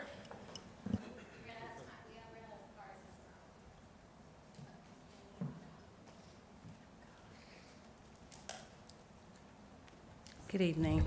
I'm Clara Long, and I'm with the county's Neighborhood and Human Services Department. I just had a few questions. So I thought the ranking was based on scoring, and that's one of the questions. And if it was, we scored like a 74, and we still weren't awarded as well. And then there was some comments regarding our budget, and then there was other proposals that did get awarded that had budget issues. So I would say that with our programs that we do have at our community centers like Ebronwood, Brownsville, those programs, we serve all at-risk, underserved individuals, residents. This year we had over 140 summer interns that we put out into the streets, into our Escambia County buildings, elected officials. We also work with Escarosa, putting them into retail. And when we first started our summer youth intern, it started 5 years ago. We started out with 30 students, and now we're at about 140, and we're still growing. And we just want to touch the lives of those individuals. And I ditto to all the comments that was made tonight was on point, and I ditto all those comments as well. But I just wanted, just looking at the inconsistency that was done with this process, I would just ask you guys to take a look at that, and like some of the share is, maybe slow down and rethink this and look at these proposals all over again. Thank you. Thank you so much. At this time, I will let Ms. Woods make her recommendation. Thank you, Madam Chair. I just would like to thank each and every person that came out to speak today. Everyone being here gives me hope, not just for Escambia County, but for the trust. I believe everything happens for a reason, and I was up to about 2 o'clock this morning thinking about this process, what is best for the trust. This is a lot of money, and my original goal was to request this be pushed up and make an amendment to it, and I'm glad I didn't, because I think the board needed to see and hear all of you. My job allows me to work in the community, so I do see and touch a lot of the programs that are here today, but a lot of our board members don't. And so you guys being here, us hearing your voice, us seeing you, being able to put a face to these programs, I think is highly important. as the only board member that was able to read all 37 grants, and I want to thank, oh, no, but I'm not finished. I want to thank the board, but as the only board member that read all 37 grants, also was able to attend the unsolicited grants. And so, yes, Melissa was able to attend that one, but my availability allowed me also to hear the unsolicited grants. I believe that so let me start over. I think that we had areas that we could improve. I think we did a great job reviewing the grants. Everyone that participated in that and read those hundreds of pages of grants and scored them, I believe we did the best that we could. I believe we took the information we had, but do I see areas of improvement? Do I see areas that we could make a change? I do, so I would like to make a motion to postpone the vote on the grants and the grants process pending further review from the grants committee, if that is allowable, legal. Or do I need to read the proposal and then make the motion? I'll second that, Mr. Chairman. Ms. Chairman. Sorry, discussion. I think everyone has lots of things on the board that they want to say, and I will go first because I'm the chair. I want to appreciate everybody for coming out, and every time y'all spoke, I wanted to, as the judge, she snaps her fingers when she agrees, and I wanted to agree. First and foremost, but I had to be very professional and not say anything. But first, I wrote down my comments to make sure I stay on target, and I'm going to probably stray from them. But first of all, I cannot recommend I cannot approve the recommendation that was written in the agenda. But I will agree with what Ms. Woods wants to do. My recommendation is to go back to the Grants Committee, start at 8 a.m., not at 3:30 when people are tired. Go at 8 a.m. when everyone's fresh. Allow the proposers to ask clarifying questions. We do it for the Program Committee. It's going to be done for the Grants Committee as well. Go do the site visits and then come back to us. The procedure was not followed. Public comment is required for every meeting. There was no public comment this meeting. Many of you were there. You were not given a chance to clarify. There were too many questions that need to be addressed prior to the board voting on handing out this $5 million. You can go through the spreadsheet that's attached to the agenda, and there's question after question. And just like several of y'all said, that it was just inconsistent, and I wrote inconsistent throughout what I was going to say. But I believe a lot of the organizations that did not receive funding would have actually received funding if they had been asked to clarify. And a lot of those that did receive funding probably wouldn't have received funding if they were given a chance to clarify how they were going to get kids to the certain organizations and get things around. So. The budget items, there were some that were given the full money, even though they were asked to redo the budget later. And others, they didn't make the cutoff because of budgetary problems. It was very inconsistent. And also, I disagree with how it was said to send back the $1.5 million to develop a new RFP targeting small organizations, because many of them who did give money were small. So how do you define the word small? But I just think they need to go back. I agree with Ms. Woods. We need to go back to the grant committee. I think the board needs to have a workshop as to figure out what we're going to do and how we're going to agree, because we don't need to come back and do this all over again. It's not fair to y'all. It's not fair to all your time. It's not fair to the taxpayers' money. I don't want to go back home and write and see my check going to organizations that I didn't get a chance to vet and to get clarified questions. So I appreciate all of you who came out, and we hear you. We are with you, and we're going to get this right. So.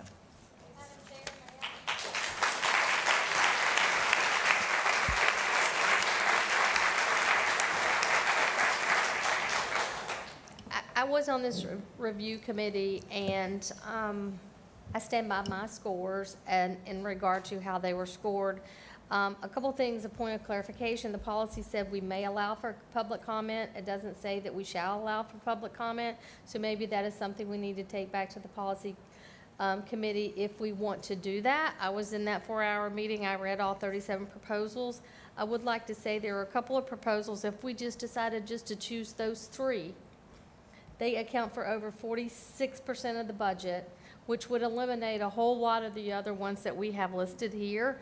And, I know, in some of these, looking at the budget, one budget proposal that we did not recommend was $1.3 million a year. And so when you look at some of those things and what we want to do and where we want to put programs, you do have to take into consideration some of the budget requests and the number of children they're serving and the cost per children. Thank you. Who wants to speak next? Commissioner? Madam Chair, yeah, because I'm going to exit here very quickly because I want to save the children, but my own son's playing basketball, so I'm going to go to that. But I do agree with you and with Tori. Sometimes your intentions are well-intended, but when you hear from the people, you realize that you can make adjustments. And I think tonight is an indication of that we should go back. And so I could be very supportive. I think the portal should be open. Back, not only to evaluate those who have submitted, but to allow for others who may have not gotten the information. I mean, one of the commitments we made from this board was to train grassroots organizations on the opportunity. And those people who are closest to the ground, those people who are in the neighborhoods, have the best opportunity of serving those children. And one of the things that I've said since we've had the inception of this Children Trust Fund is that those mom and pops organizations deserve the opportunity to apply. And sometimes we think we get it right and we may not get it right. I don't think that this should be a finger-pointing exercise, but a fact-finding exercise, and that we realize how do we get it right. I think the blessing in the sky is that we didn't allocate funds without having this public meeting. And so the Grants Committee is a subcommittee that we appreciate it, but at the end of the day, this board is responsible for how we allocate those funds. And so I take the position that the collateral material that was utilized to pass this tax based on the children who we saw the most need and were most disadvantaged should be certainly included. And so in my opinion, I certainly appreciate Ms. Woods for saying let's table it. I think that we should go back as a board to look at aligning our mission statement with our needs assessment, with what's good for this community, to come back with a better product, and understanding how we narrow it down as a board. Because as Tori said, I'm out there every day, 7 days a week in somebody's community center. Many people are not. And so we've heard, since this process, not tonight, I mean, not just tonight, but all of us have heard from our constituents on how we can do it better. And so I would, Tori, I don't know where your motion went, that as a board, we take the opportunity before we do another intake or a grants assessment that we align ourselves with our mission statement, with our staff, before we take it back to the public. And I could be very supportive of that if we open the portal and if we could do a workshop ourselves to make sure that we are aligning ourselves with our missions and our strategies and our goals. And so I don't know, Tori, if you would take that friendly amendment, but I certainly would be supportive.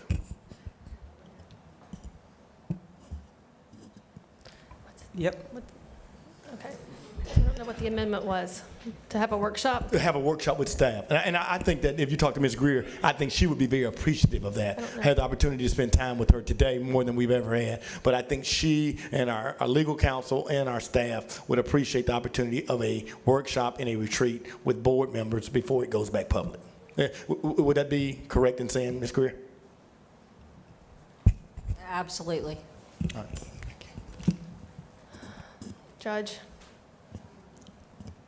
Just as a clarification, you're talking about changing our process before we send this back to the Grants Committee. We're not talking about having a retreat where we're all together talking about. No, I'm just talking about clarification. There's been a lot of confusion. So yeah, clarification with board and staff and About communication. policies, Policy, not correct. not about these applications. Right, no, absolutely. Okay, I'm Yeah. just trying to figure out. Yeah, what the grant applications have to follow the policy. Right, and we And have to make sure, sunshine. exactly. Yeah, that's all I'm saying. Who wants to go next? Dr. Northrup? Like to make a couple of comments if I could. One, thanking everyone for showing up. Again, has been mentioned, this is the largest turnout that we have had, and want to applaud you all for doing that. And again, want to also reiterate that you all are correct. It is our intention to do the best that we can and to steward these funds as best we can to do the most good for the most people. A lot of times that is achieved by feedback from you all. There have been times that, and I'm not pointing fingers at anyone out that way either, but the fact is we have had meetings up here as a board where the area that you all are sitting in has been empty. There has not been a single person out there to provide feedback to us. The next question I would like to ask, and by way also point out to you all, is that we solicited these various people that you heard from out there that mentioned they were part of the review process. We have on the website, if you have not looked at it, we are soliciting and looking for people from the public to participate in the review process. We want this feedback. We are looking for it. All you have to do, there's a little form to fill out on there, provide your name, what it is. We're trying to pick subject matter experts in these various areas as we go through these various requests for proposals that we have put out and we hope to put out in the future. So again, come to these meetings, talk to the people that you know that have interest in this, encourage them to come to these meetings, offer volunteer to serve on these review committees that look at things like 37 requests for responses to requests for proposals. They take time, they take effort, and we acknowledge that. I want to again remind everybody on this board is serving as part of our contributions as well. Nobody receives a penny up here to serve on this board. So when I ask you all to volunteer, I'm not asking you all to do anything more than we are doing. Our intent, I think everybody from the members on this board to all of you all in the community are interested in doing the best that we can by these children, recognizing that this $10 million a year, or as was pointed out, the $100 million total, while that is a huge amount, it does not meet the need. And so we've got to be selective. We've got to be judicious in our use of these dollars. We appreciate you all and your feedback. And I would very much join my colleagues up here in regards to taking another look at this. Pause for a minute. Try to get it right. We are all on the very steep part of the learning curve here. But again, our intent is to do the right thing by the kids. And we thank you all for participating in that process.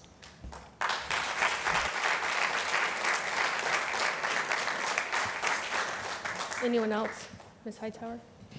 I too thank everyone for being here, and especially the students. I always love to hear from our students. This is a very difficult thing to do, to give away money. There are always going to be some people that unfortunately we won't have the resources to give that money to. So before I can be in favor of sending it back, because I watched the meeting and I realized that we need to do better. There needs to be a standard operating procedure on how we go about doing this. And our committees that we ask to do this need to be trained. As I look at different organizations, some that I'm a part of, there is a process in place that people understand what their role is.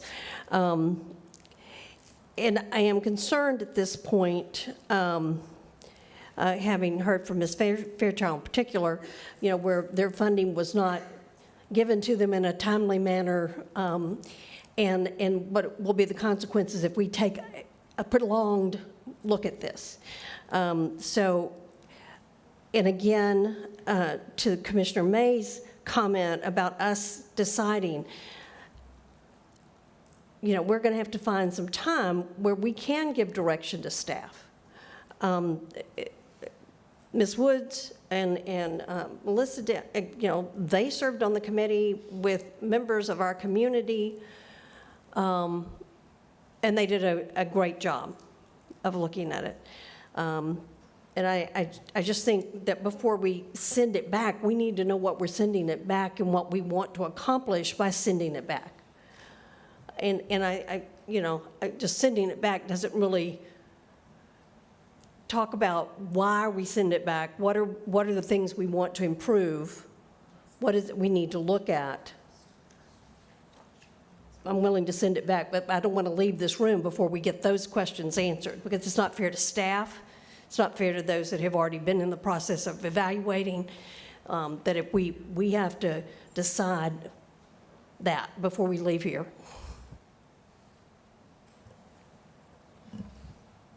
Dr. Smith? Yeah, thank you, Madam Chair. This certainly is a difficult situation, important decision to make on whether to move forward or to step back. The one thing is, if we're going sideways with the situation, what we do is we do step back and we make it right. So I'm in favor of doing that, but I do that also with some grave concerns, because we certainly have gotten the hopes up high for those who have been preliminarily on that list of approved funding. I'm concerned where we have people who spent 100 hours of prep work, gone through our process, and now we're having to step back. So these are what I would consider to be growing pains, as this is our first formal large grant exercise or approval process. But I do think we need to get it right.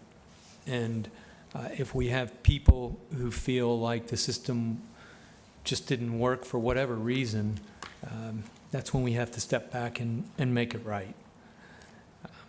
I would ask us as a board moving forward to not only, as Commissioner May has asked, with looking at the vision and the alignment of all pieces, I really think we need to look carefully at the process. And we need to make sure the process is done or designed properly, and we need to anticipate problems and design the process appropriately. I don't know that some of these things well, let me just say this, they happened. And again, I'm going to go back to growing pains, but with that, the next time we roll out the process, it has to be well designed. It has to be all encompassing. And I think one of my big concerns is about the people who were anticipating receiving funding and starting up in the very near future.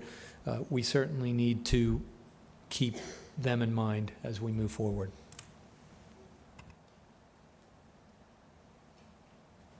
Judge? Quite frankly, my original jump to speak was to say what Patty has said, is that I don't think sending it back to send it back is enough without further direction. As we have talked, though, I mean, admittingly, a huge concern I have is that it's my understanding that once we have SAMUS in place, our computer program, that a lot of the legal documentation that will be necessary to actually negotiate and sign contracts will be done on the front end, and it is being done on the back end for this RFP. In my mind, I think that some of that will answer a lot of our questions, and I kind of hate to fly off the cuff on this, but my thought almost is that given the fact that we are under a time crunch, there's obviously a desire from the board to reevaluate, but also understanding too that the end of the school year is closer than we think. I almost wonder if maybe my suggestion would be that all 37 provide this documentation, understanding that that puts more on the staff, but puts less on the public. And quite frankly, or if there is a much lower cutoff number than 70, that we could start with those to get this documentation and the site visits. Because if that was going to be done on the back end, Because it's my understanding, quite frankly, that what was being asked of us tonight, although I agree it's not exactly the wording on this agenda, is that what was going to be asked of us was to be able to vet and negotiate these contracts, not to approve contracts. So I think some of the, I mean, and that way, those who have gotten their funding can still move forward with that process, but also opening the door to additional funding, or at least additional vetting that may in fact allow the grant committee to consider further funding, if that makes sense. Can I ask a question? What documentation are you referring to? IRS documents, business Has that not been documents. reviewed by the staff yet? No, it hasn't even been started. I mean, it hadn't even been collected. I mean, there's been, literally, we are, and I appreciate, I mean, as a judge, I take a lot of sworn documents, admittedly, on face value within the four corners. But all, I mean, as Mr. Matthews has clarified, they just looked at these applications, said this looks like a good application, or this looks like a bad application. And after what has happened with the summer program, I just want to make sure that, in fact, we're going to be able to get done what they say they're going to be able to do on the paper. What was the technical review that was done before it was given to us, or before given to the committee? The technical review is just to make sure that everything was received on time and that we had a document for each section of the proposal and that it wasn't over the page limit, excluding the attachments that were allowed. So, I mean, it was a very minimal technical review. And what we had planned to do with this first round is, as part of the contracting process, collect all those documents, because we're talking about a lot of documents. The list that I sent to legal for review, it's a pretty hefty list of documents that some of the organizations may not have. It's 3 years of audits, your 990s, your annual report to SunBiz, your IRS determination letter, any kind of monitoring findings that your organization has had. These are all things that you collect, but we were going to collect them just for those who were recommended for funding, so that we didn't have to collect them on all 37 if we didn't need them. And it's done both ways with other CSCs. And so what we were talking about with SAMUS is, once we get the computer system in, then when an organization goes in and makes a profile, they can upload all that and then it'll live there permanently. But for right now, we're going to have to collect all that. And that's not going to happen quickly for a lot of these organizations. So we didn't want to hold up their applications, because if we had required that as part of the application, as part of what they had to email into us, it could have held some up, because then they wouldn't have passed technical review if they had left something off. And like I said, it's a list. So, Madam but Chair? we can certainly collect it. I mean, that's not a. I mean, to be clear, this recommendation is to go into negotiations for a contract with these organizations. And if they don't meet the criteria, we would not enter into a contract with them. And then also, just to point out, of those 37 applications that were submitted, there are 4 that total 70% of our budget. And there is no way, as a trust, that we could give 4 organizations 70% of our money. And I mean, you don't have, I mean, it could come back with not giving all of them all the money they asked for. Correct. But the recommendation on the table right now was to go back and not to do this agenda recommendation, but to do what Ms. Woods said earlier, which was to go back for the grants committee. And what was the exact wording you used, Ms. Woods? My motion was to postpone the vote on the grants process pending further review from the grants committee. Yeah, but we need to Which talk is what we about need the to review. discuss. Right, which is the review, and what we're going to do with the review hearing. And what is, I mean, I would agree. So all I can think to do between now and then, unless we're going to start all over, is potentially this additional documentation, potentially opening the floor up to questions that, I guess the decision was that although we didn't, and maybe we want to now. I'm not on the grants committee, and I won't be here after tonight, so you all decide that, but, I mean, something to decide. I think it needs to be opened up to questions. We do it for the program. I know that the program is unsolicited grants. I've heard that, that it's unsolicited, it's different, it's sole source, it's different. If we're going to hand out taxpayer money and allow the unsolicited grants, sole source grants to be able to talk, then we should allow the response to our RFP to be able to talk. I know that Ms. Greer thinks differently, or she just wants to clarify.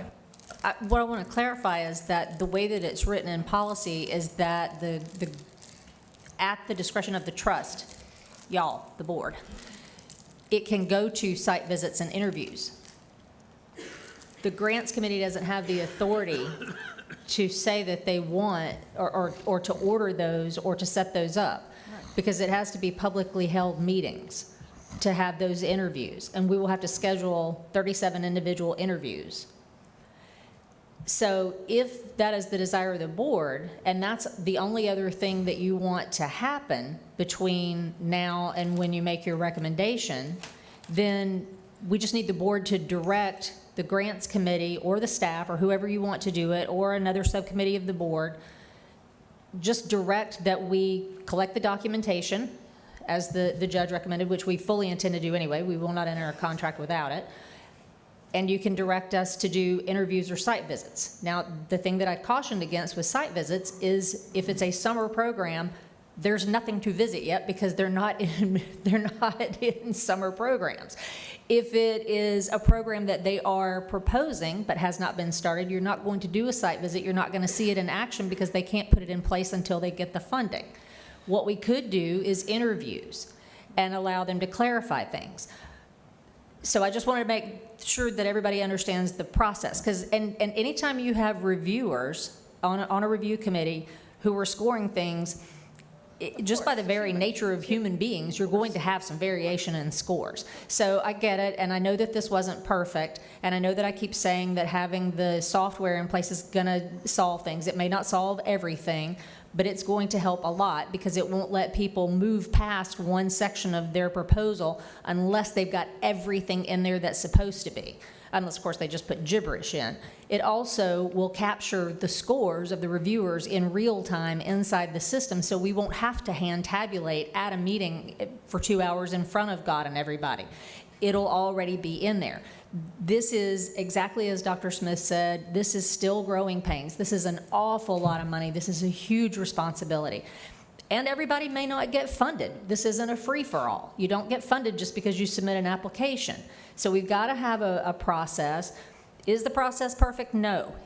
Is it a vetted process? Yes. Is this something that other children's services and other government agencies use? Yes. I did not make this up. This is something that has been tried and true. So I just wanted to say that you absolutely can, as the board, per our policy, as it already stands, recommend that this go to site visits or interviews.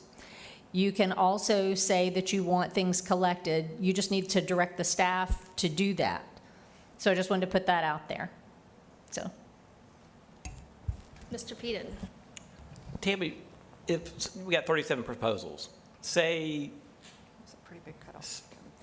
I don't know, 8 didn't, if we would have required financial information up front, you can get rid of them up front and save everybody a lot of time reviewing proposals. I don't understand why we're doing it backwards. we had them complete as part of the application, an organizational capacity checklist that asked them the basic questions, and they had to certify, they had to self-certify that they were basically a healthy organization, and then we'll go back, and it's kind of a trust but verify process. I mean, in the future, we will collect it up front. But this time, we tried to put this timeline in place so that we could potentially get some funding to these organizations so that they could start serving children this school year. Because as it stands, if they are awarded funding and we can somehow miraculously get contracts in place over the holidays by the 1st of January, that'll give them 1 semester basically to serve children if they're running an after-school program.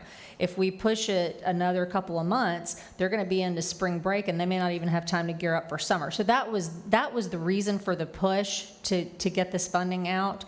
And so the plan, again, like I said, was just to collect those documents as part of the contracting process instead of the upfront vetting, because we just had to kind of trust that they would tell the truth in their application when they did the organizational capacity checklist.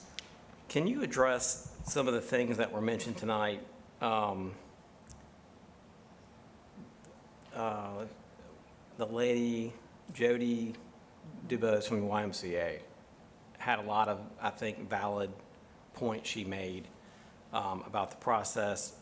Ms. Alpiard also And then when I look at like the scoring sheet of, not to pick on you, Kristen Fairchild, chain reaction at 71.73, but the YMCA had 75.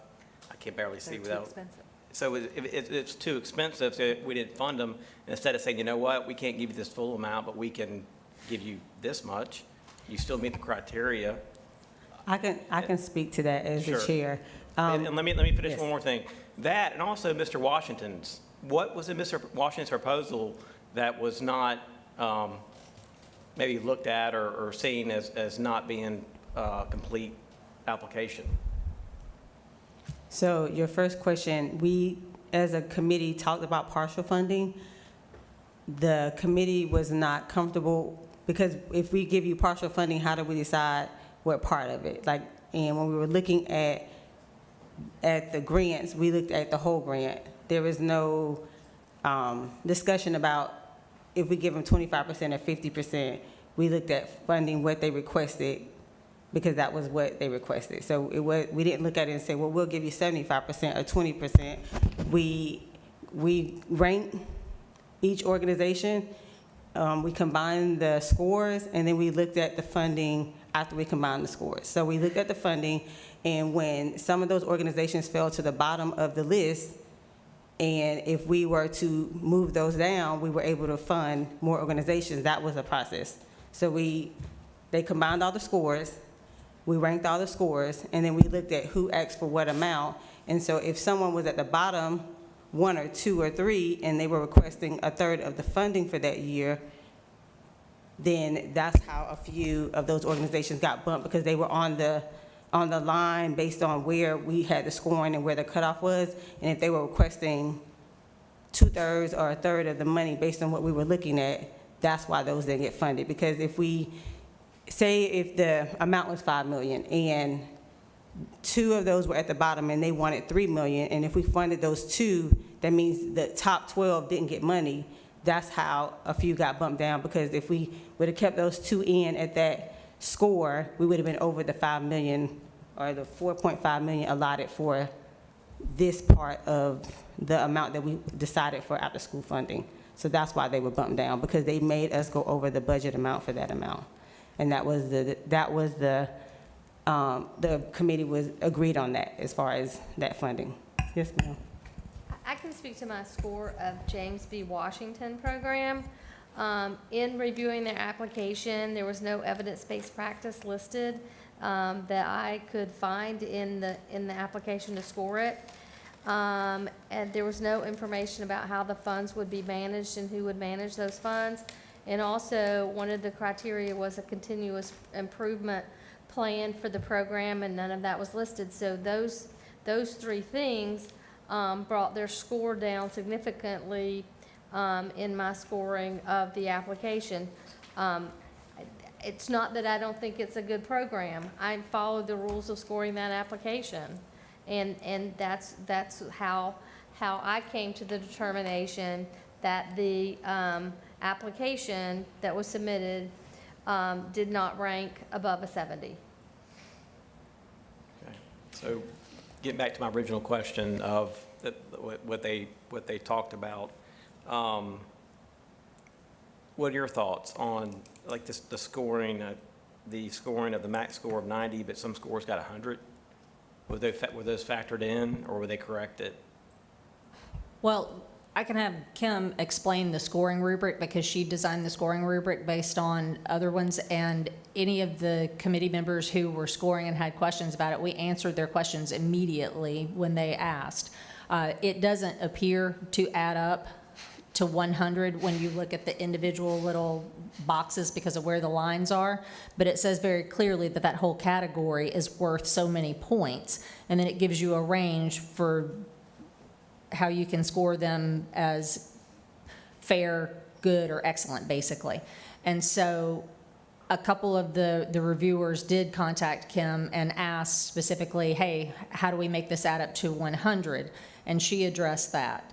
So all through the RFP, it said that there was 100 maximum points. But even if the reviewer only gave them the maximum of 80 points and we used an 80-point scale,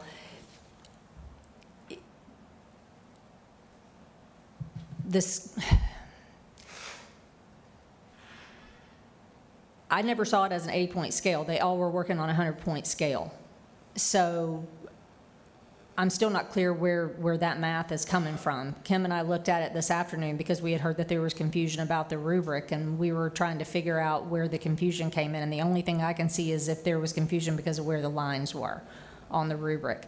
But the people who were actually, and correct me if I'm wrong, because you're two of them, the confusion wasn't among the reviewers because the reviewers got training. Do you want to go through that and talk about how the training? I mean, we didn't just send them a bunch of proposals and a score sheet and say, have at it. It was a lot more than that. Now, Kimberly, you were not in the room, right? You were off-site? Yes, I was off-site. And so when people were, you online. were saying, I don't have your scores, and people were texting you scores at the meeting, right? Right before the meeting, sorry. During the I wasn't able meeting. to enter them all, and during the meeting if I didn't get them So through. I think that lends to a little oddity in that we didn't have our ducks in a row before we got started. And I forget who spoke, they were there 2 hours before they even got to the nitty-gritty of the meeting. Right, And so I mean, it why- was over why the were- holidays. Why it were was- you off-site, not in the meeting? I was out of town, Okay. so because we had to postpone the original meeting to accommodate more of our grants committee members, so I was already out of town. So I was able to join in virtually and have more committee members there. Just curious. I mean, that's, And we tried our best to get all the scores by 12 p.m. that day. What training did you provide the committee members? It's this 8-page instruction sheet, and then I worked with the committee members who had individual questions.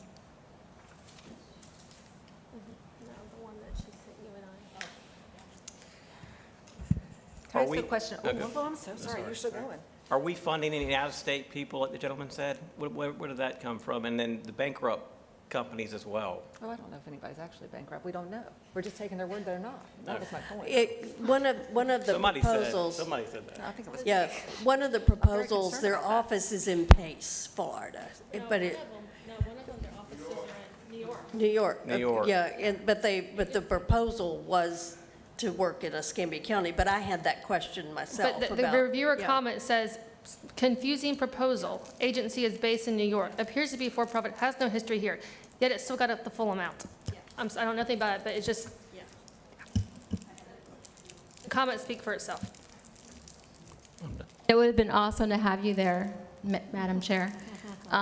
This particular group is looking to expand to Escambia County, and they've set up a chapter here as, in addition to St. Louis, Chicago, and I believe a couple other cities. So this would be a new program for our community. That's why they said Department of Juvenile Justice. That makes sense.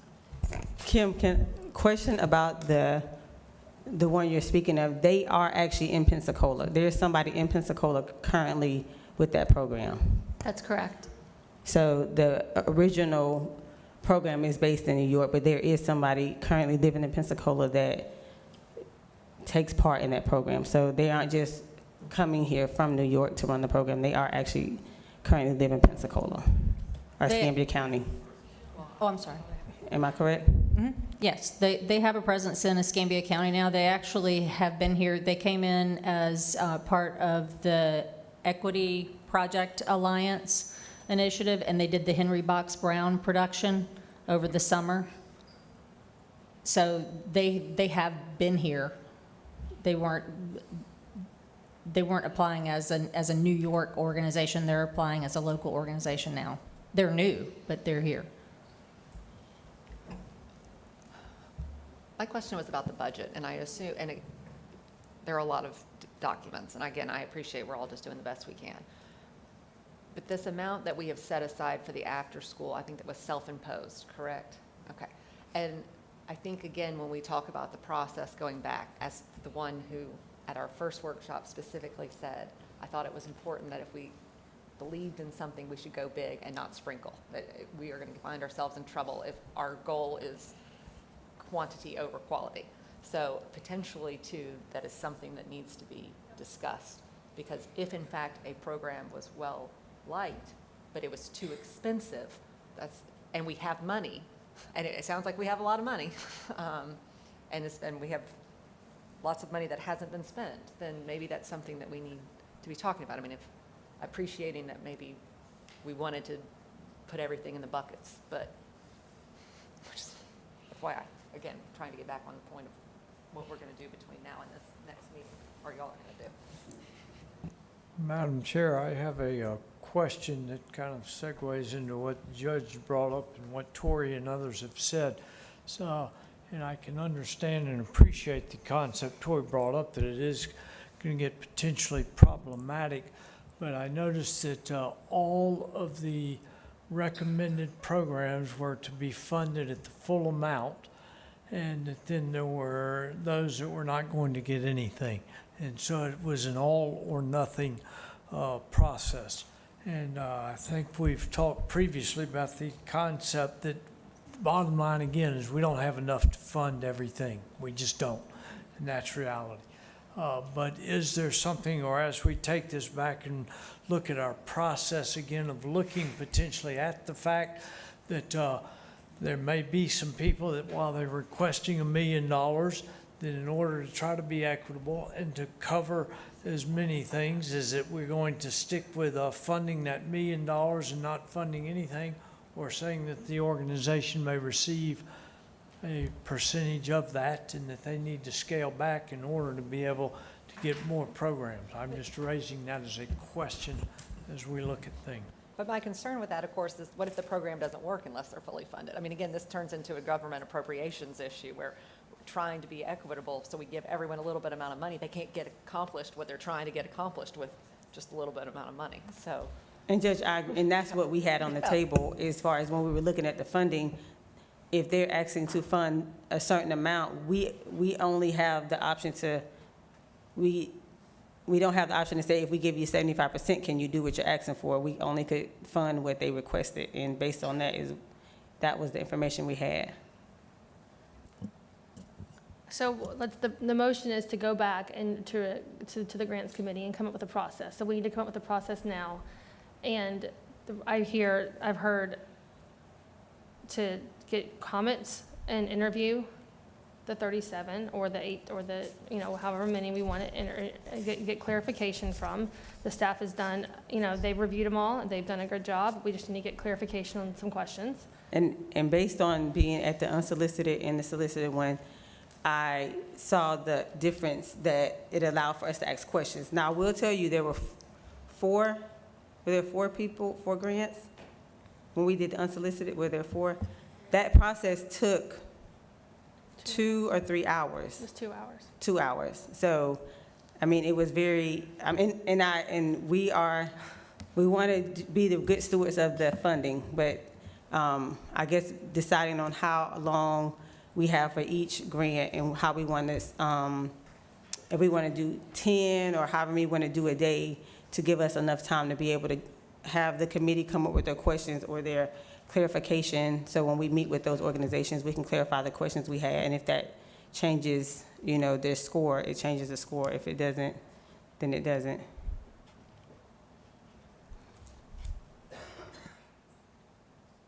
Judge.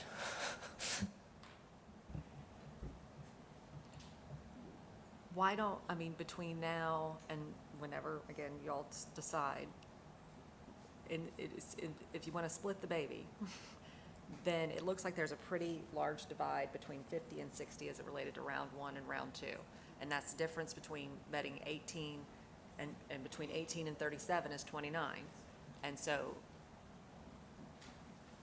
maybe that we want to do due diligence on those and offer up those to come for public comment to address any concerns that may change any of your scores.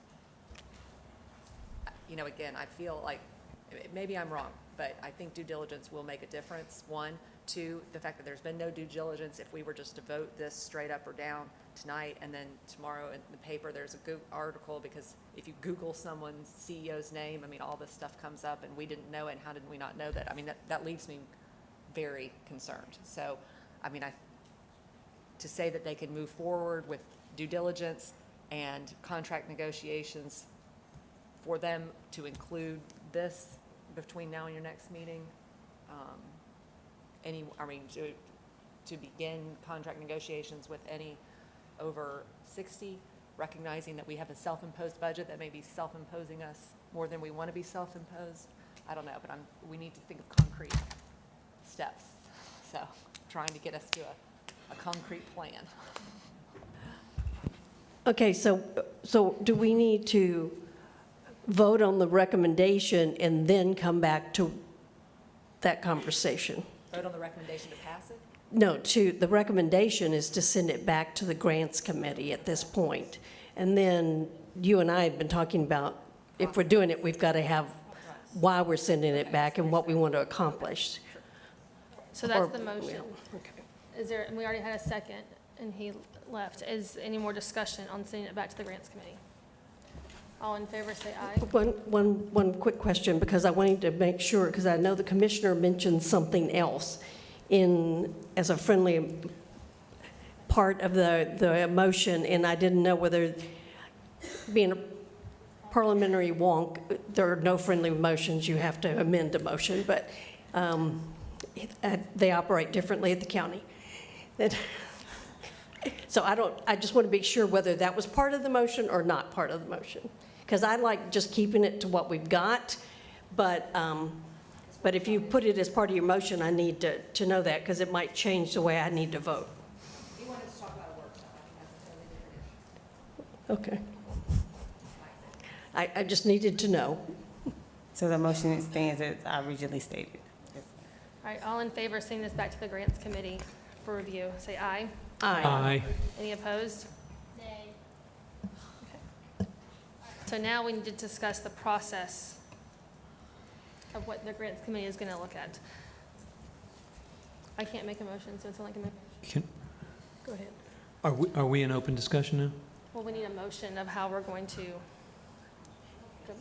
No, a Yeah, motion? well, go ahead. Just discuss. Go ahead and make your motion. Judge? Yeah.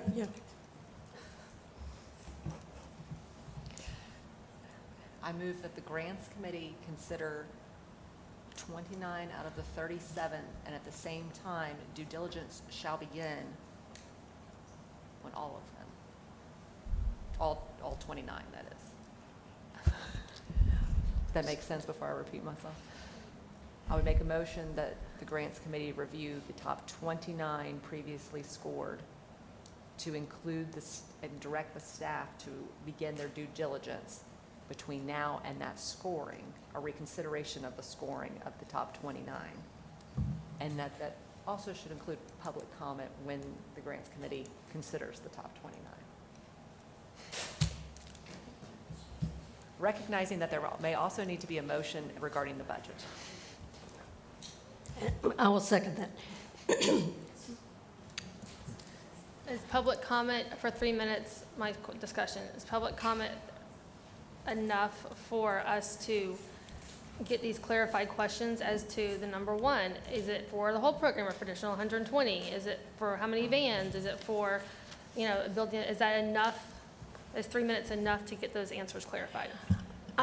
I would think that you would not hold them to that kind of public comment. It would be the chair of the committee saying, these are questions we have, or people in the committee, and they would ask and they would be answered. They wouldn't be doing a presentation on it. They'd just be answering the questions that were put forth, would be the way I would look at I don't it. think it's a public comment. Okay, so that's part of your motion, is to be able to clarify. I'm sorry, when public comment, I just meant public engagement. I Okay, should public, clarify. okay, so you meant asking questions like they Yeah. did in the program committee. To conduct interviews, I'm sorry. is aligned with our policy as it. So, Madam Chair, I'd like to just ask our Executive Director, Greer, in your review, your grand scope of what all has taken place, in the process, what do you see as the biggest push points we need to take to make the process better? That's a tough question. I would like more attention when we do the RFP when we bring the RFP to the board as a draft so that we can try to catch more of these things up front, because all of this was outlined in the original RFP as to how this process would work.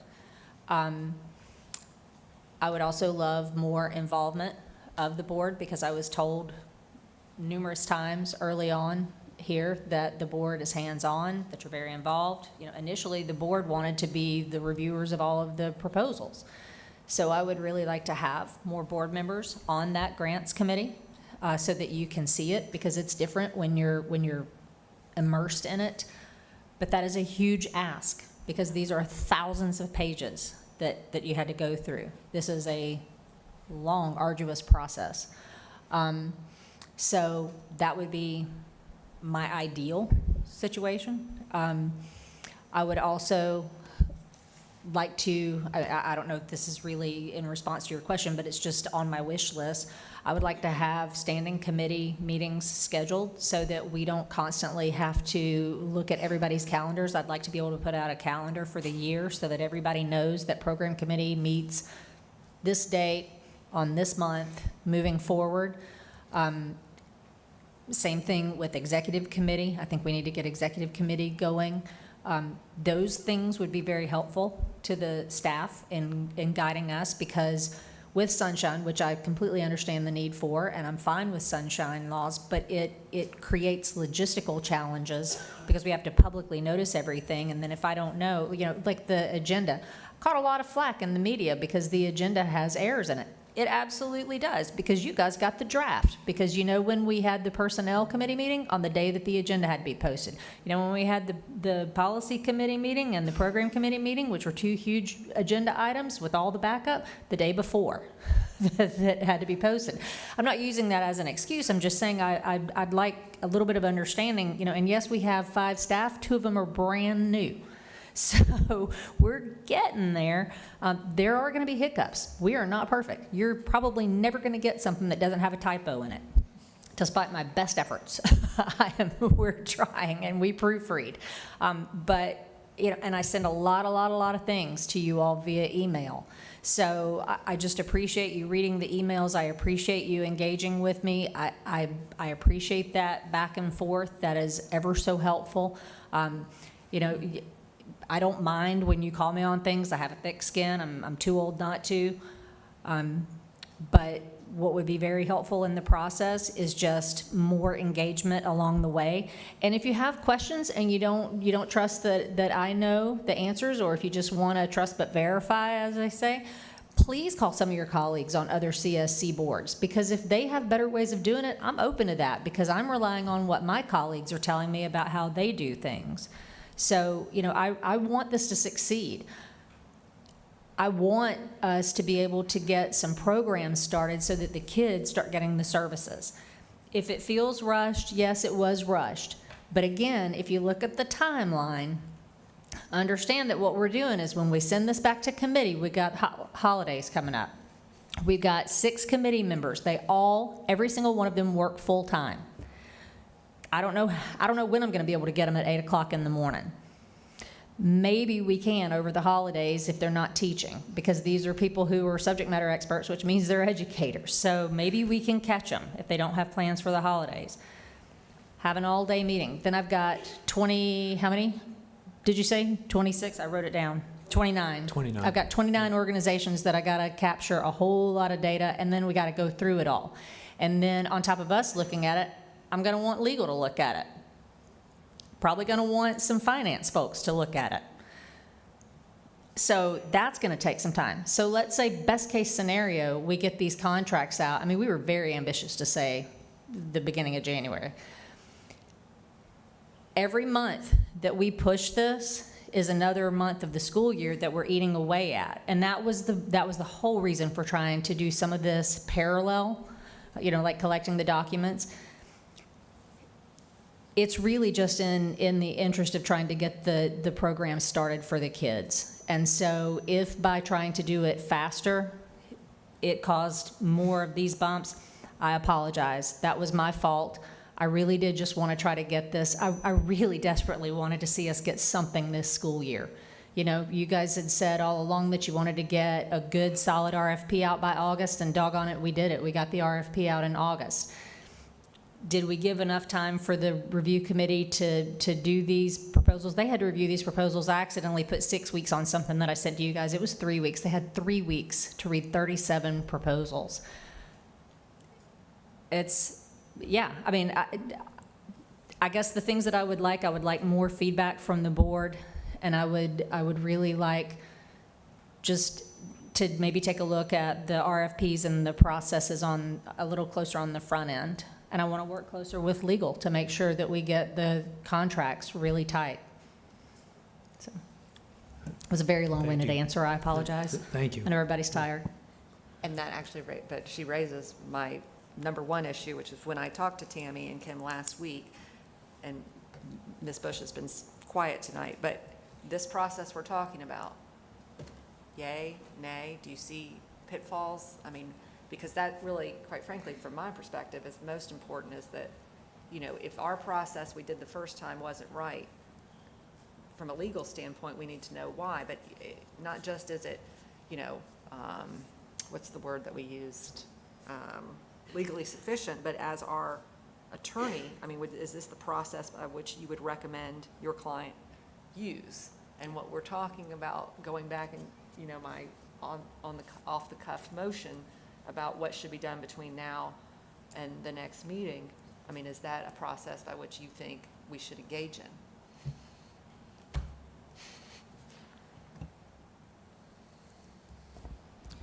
So are you asking my opinion on the process going forward based on your motion? Yes, as our attorney, do you think this is a plan we should take?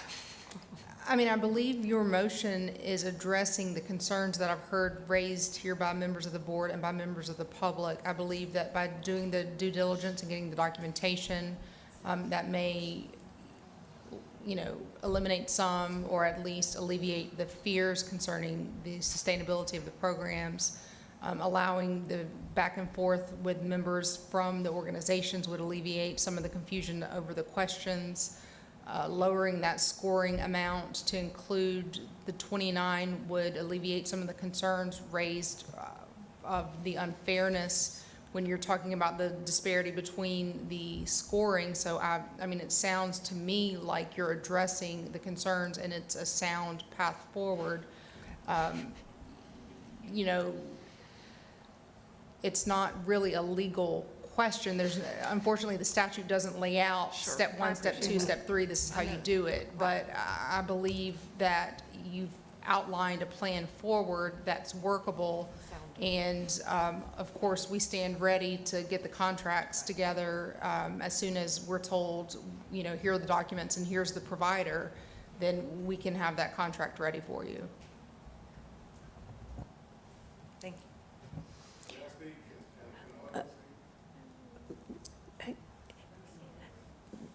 We're going to have a public forum at the end. I got some kids, I gotta get home. You're voting on the wrong motion. There was a friendly amendment. You're voting on. We don't have a friendly amendment. Yes, you did. Yes, you Lumen proposed a friendly amendment. It wasn't accepted. Yes, she did. Yes. I just asked her and she said no. She said, yep. Yep. Yeah. Did you? Yes. Yeah. We asked for clarification on the motion, and he wasn't here to clarify it, so it was not accepted. She said it was as she originally stated it, was what she said, right? Yes, because he did make a motion, but when we went to clarify what the motion was, he's not here to clarify the motion, so it was as originally stated.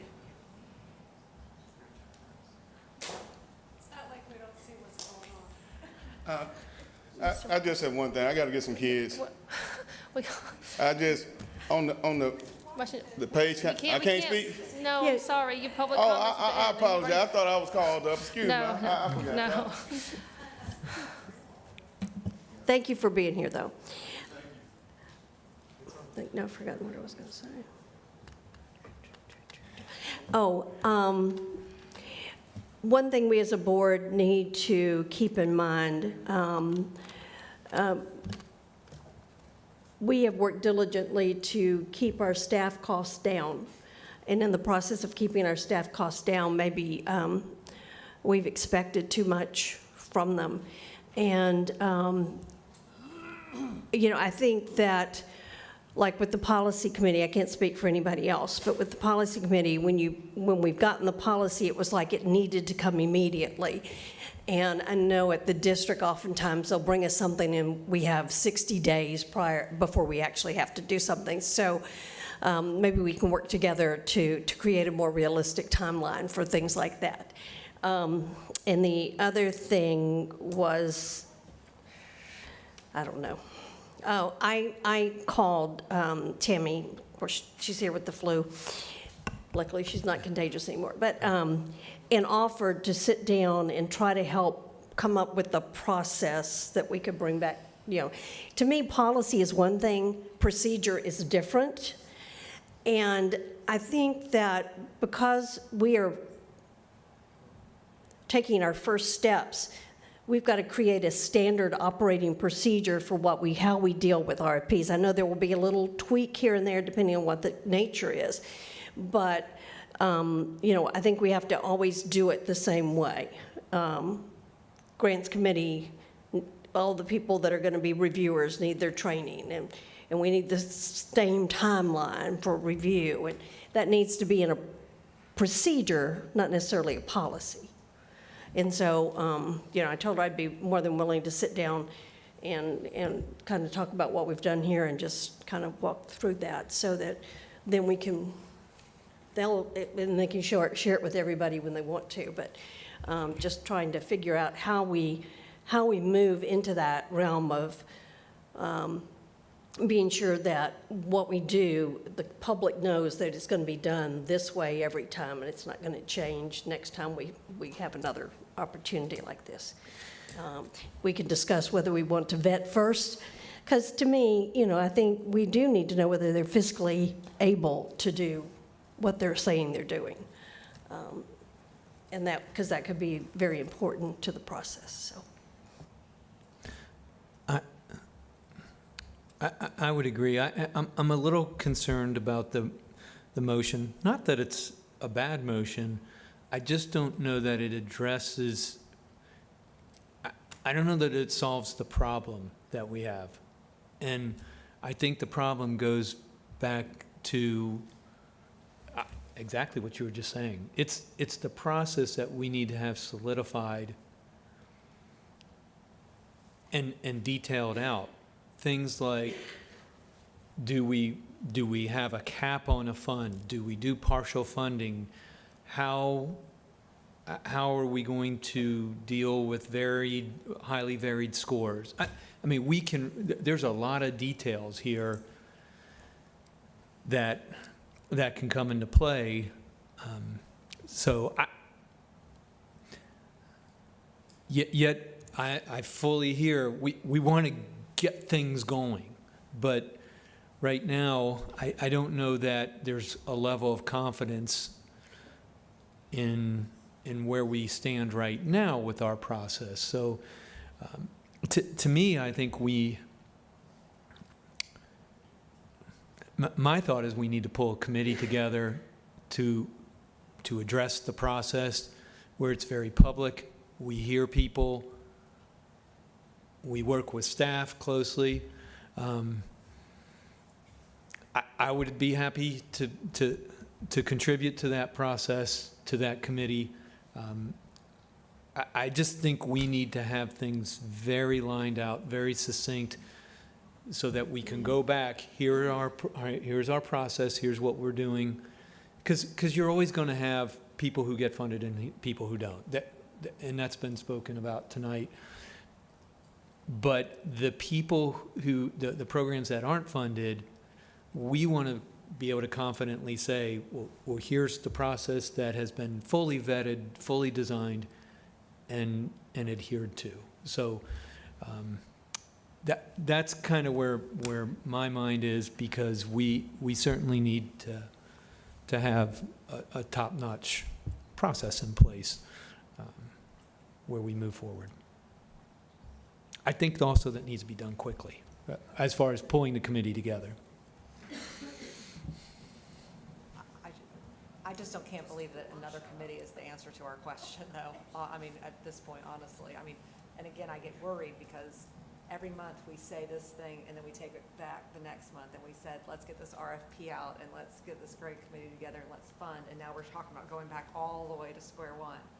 So, I mean, I appreciate that this RFP may not look like the next RFP or the next 20 RFPs, but I mean, it's a lot to say to these people. Not only are we going to reevaluate for a few months, but now we're really talking about starting back over and going to the next school year. And if everyone agrees that that's what needs to be done, then, you know, that's how it's going to go. But this is, I mean, again, last meeting we had providers from Tallahassee drive over to speak to us because they never got even word that we weren't actually going to vote on their proposal because it was on the original proposal to vote for them, and they got taken off and they drove from Tallahassee, and it's like we're just yanking people around month to month about what we're going to do, and it really talked about losing credibility with people. It just, that would make me nervous. So let me go back to your motion then. I'm not sure I fully have that grasped. Admittingly, I am not married to my motion, but we are doing a lot of pontificating. Oh, you know, we really need to think this through and we need to do something. I'm just trying to propose something that's concrete, A, B, and C. If anyone has a better suggestion for A, B, and C, great. But I just don't think sending it back to a committee or creating a new committee to reevaluate the grants for this committee, Right. I don't think that that's the answer. So perhaps if we can get across the finish line with this cycle, then we can work on the process for the future. 100%. And I appreciate that because I do think, you know, we've had a group spend 100 hours on this and they're ready to go. So that does concern me. The staff has spent thousands of hours on it as Yes. well. As the grants chair, I don't discredit the process. My question was just some clarification, and because of the cone of silence, that was where I was unclear on what could be said, and I did not want anybody to get disqualified by speaking out of turn or asking me a question. And now that we have clarification on that, that's the part that that's why I would like for it to go back to the grants committee. They may not change the answer. Everybody's score may stay 100% the same. We may bring it back to you and ask for the same thing, but if there is a question about the validity of their score because they had questions, I would like for them to be able to get those questions answered and for them to say, I still stand behind my score and I have the questions that I had answered, and I can say that there's no questions about this grant. My questions were answered. My score does not change. These are the programs I recommend. So I don't question the process. Everyone that was on the committee, I think, was highly qualified to be there. You know, they all had some kind of experience, very good information. It was just that one little part for me was unclear. I believe everybody understood they could score up to 100, and that was not a question, but the questions we had about it, if that would change their score, that's where I would like for them to be able to clarify. So when we come back and people have questions about why their grant scored this, or they saw, why can I answer that question? I think that's where we just want some clarification. I have one other question, Madam Chair. Ms. Bush, the cone of silence, since we're not making a recommendation, are we still, the way I read the policy is it ends when the recommendation comes to the board. Would your best advice be that we still operate, except for the grants committee that's going to be doing this, that the rest of the board still operate in that limitations? Yes, while the decision is being contemplated at the grants committee level, the cone of silence would remain in place. And the policy clearly outlines that allowable communications under the cone of silence include questions back and forth with the grants committee, site visits, things that have been contemplated here tonight. So that is allowed, and that's an exemption or an exception to the cone of silence.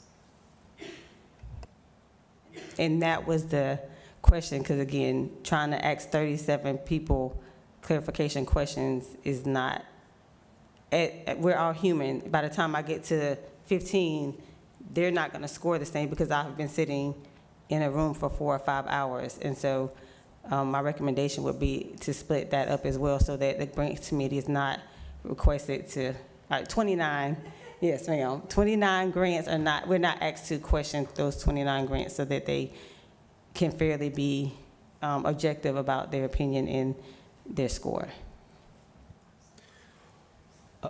Okay, so where are we? Where are we Good landed question. now? We're back to the judge's motion.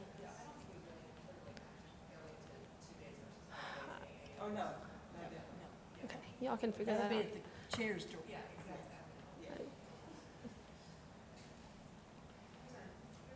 So the motion, and there was a We're sending it back to the grants committee. yes, with for the top 29, send the top 29 back to the grants committee for legal due diligence, make sure they're not bankrupt or in jail currently or anything else like that, and that quick clarification on the questions and the reviewer comments and any other questions that the grants committee might have.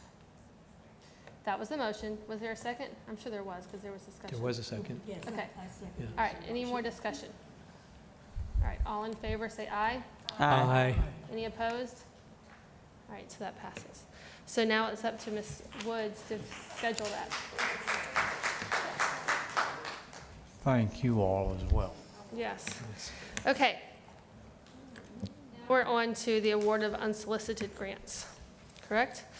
And so we do have public comment on that. We have two. We have Ms. Cromby, Carrie Cromby with Legal Services.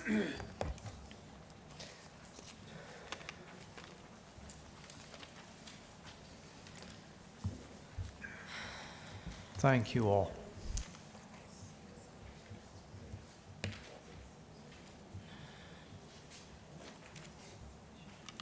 Good evening. My name is Carrie Cromie. I'm the Assistant Director of Litigation at Legal Services of North Florida, and I practice out of the Pensacola office. Leslie Powell-Boudreau is our Executive Director, and she did travel over from Tallahassee at the last meeting to attend, but we went to the Grants Committee. I think we had a really productive presentation. We answered some questions to the Grants Committee, and we're happy to answer additional questions tonight. Thank you so much. Thanks. And we also have Ms. Pino.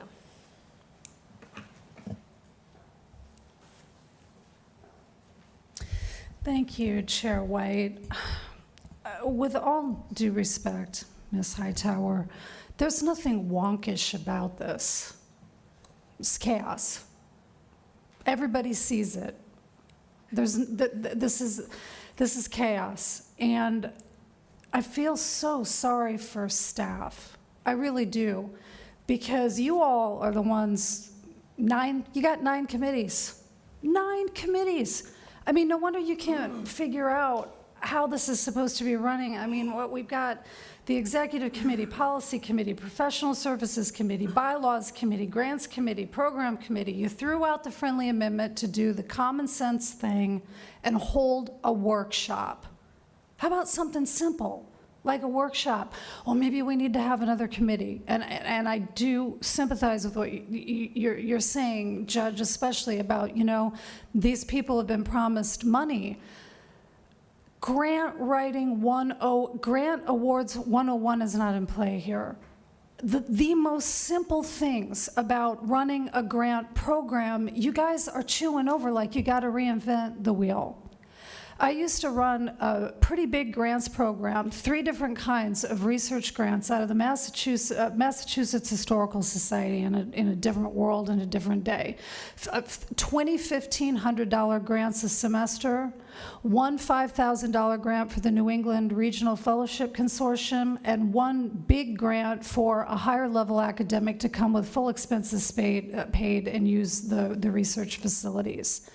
You don't ever bring this stuff to the policy board without vetting the financials and the legal documents, ever. It's not done for the same reason that, that Her Honor was saying, because it's a waste of time for staff. Why on earth would they go through all of that stuff if some of it's just going to get thrown out? Well, there's a cone of silence, except there are exceptions, and apparently the board wasn't aware of the exceptions.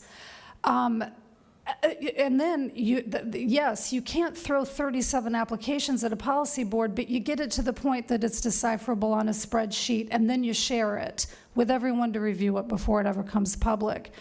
And this kind of chaos is how we come to something like these unsolicited bids. Were they really unsolicited? Because if they weren't, it's not fair. They're getting thrown under the bus as being unsolicited in the press. I just want to say quickly, I support Ronnie and what he is doing in that sheriff's department. They are out there with these kids every day. And I support Sheriff Simmons as well. He knows I went to the mattresses on him getting his body cam straight out of the gate when he became sheriff. But that technical equipment, really? I mean, anything that the sheriff's office does can technically be considered for the safety of children, any single thing that they do. And that's not to say he doesn't need the equipment. It's just that this clearly does not seem like the right venue for it. The stuff that Ronnie's doing, those guys are out there every day with kids while you guys are wonking around. And I'm sorry, I know this is tough, but it ain't that tough. Thank you.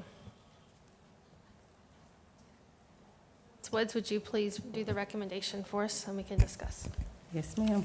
The program committee recommends the board approve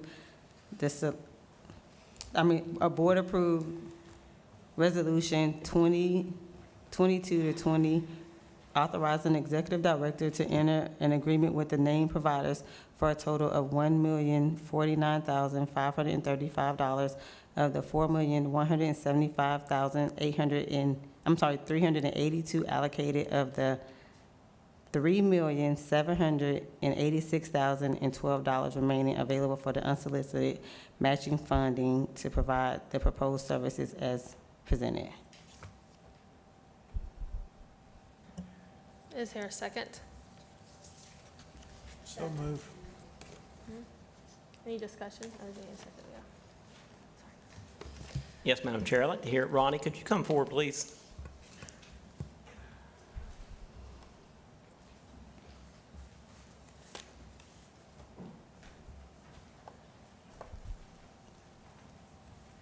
Madam Chairman, how are you doing?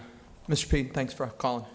We did not intend to speak this evening. We feel like the documents and what we do in the community sort of backs up what we've already said, but I'm here to answer any questions you have, Mr. Peden. Thank you. It's been floated around that you were approached by our staff, or the sheriff was directly, and begged to submit something. Is that correct? Begged is a strong to I will say that they reached out to us. That is true. Our staff reached out to you and encouraged you to do what? To look into the funding opportunities of the Children's Trust.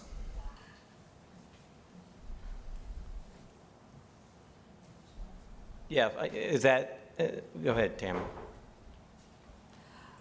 I have been meeting with lots of community leaders, and what we discussed, and correct me if I'm wrong, what we discussed was some of the things that are happening in other communities and partnerships between children's services councils and sheriff's departments, so that we could introduce the Children's Services Council here in Escambia County, the Children's Trust. We've done that with anybody who called us. And so I had several people suggest to me that I needed to meet the sheriff because of the things that they're doing and because of the article with the Blazer Academy. And so part of my job is to go out and make the community aware of what we do. And so do we tell people in the community that they can apply for funding from the Children's Trust? Absolutely. Do we tell them that they're going to get funded? No. I absolutely tell everyone that I talk to that it is up to the board. But I would be lying if I didn't admit that I do tell people when we meet with them that they are welcome to apply for funding, and we do talk about the kinds of partnerships that are in place in other parts of the state. So, I've had similar conversations with Legal Services in North Florida, with Legal Services of Northwest Florida. Emerald Coast Legal Aid is what they go by now. I have reached out to the police department in addition to the sheriff's department. I've made presentations to Rotary. I mean, I've made all kinds of presentations, but there's never any promise of any funding. And we did make them aware that there was an out-of-school time RFP that was available because they have the Blazer Academy, which we thought was an out-of-school time program. I just want to clear that up. I mean, that's been floating around that you were told what to directly apply for, No, what sir. programs. I'm sorry, was your answer no, that you were not told to apply for unsolicited? Not anything specific, but look into the funding, look into what the Children's Trust may have to offer that parallels with what we do at the Sheriff's Office. Obviously, the Sheriff's Office does a wonderful thing for children in Escambia County. In fact, we do more than most, in fact.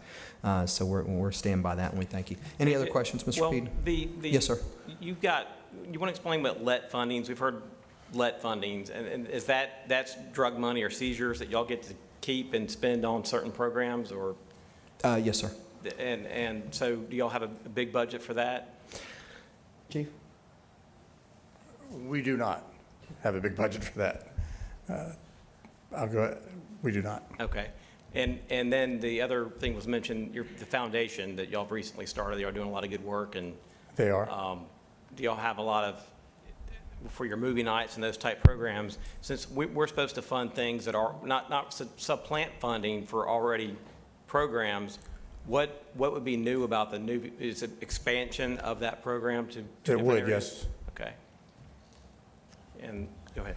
I have a question, and I preface this by I appreciate everything that you do. So I'm not trying to belittle anything.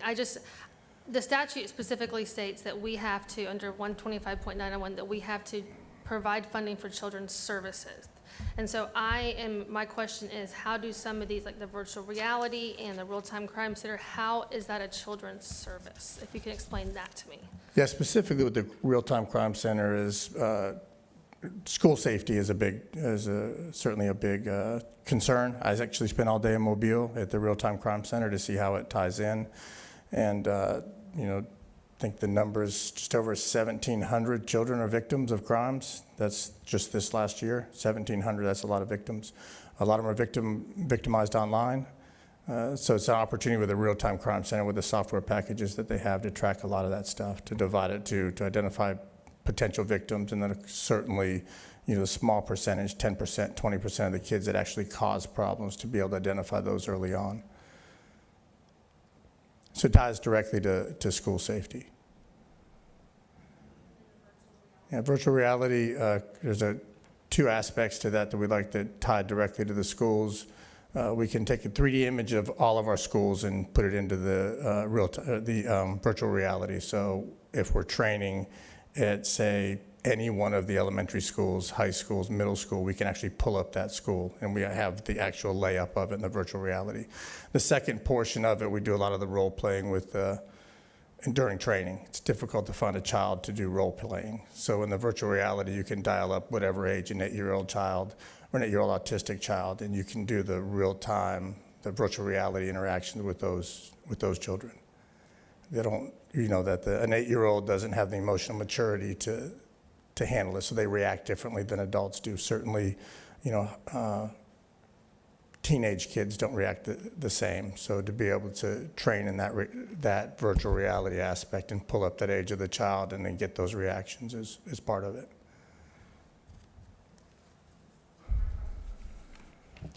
I noticed it was, and I think Mr. Peden kind of talked about it, but the organization is the sheriff's office, not the foundation. That is correct. Okay.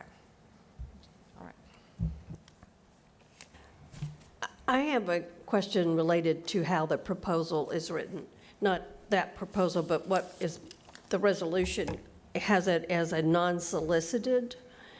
When we met, it was as a sole source and non-competitive. So I think that may be confusing people in the language that we're using too, because we addressed at the program committee, we were addressing both of these groups as sole source providers, as people who only the law enforcement community can create a good relationship with the law enforcement community by the things that they do.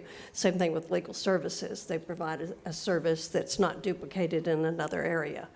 And we will fix that along with the other process. But I just kind of wanted to throw that out because I think when it says unsolicited, that, because it says, and in our bylaws, it says unsolicited / match funds. So I think we were looking at it, is that right, Ms. Woods, this chair is a sole source? You are definitely correct, and that's where our questions led, was how are these two programs should not be in a RFP? And the reason is because they are specific to what they do, and no one else can offer the program that they are offering. And that was how we came to the conclusion that it qualified for what they were asking for.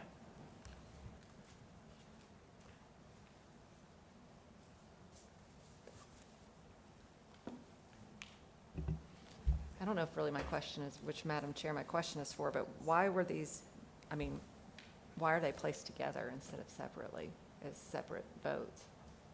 It's like a package deal? No, ma'am.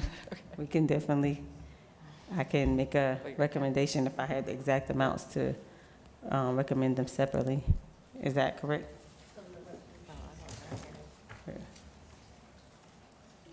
Quite Oh, frankly. okay.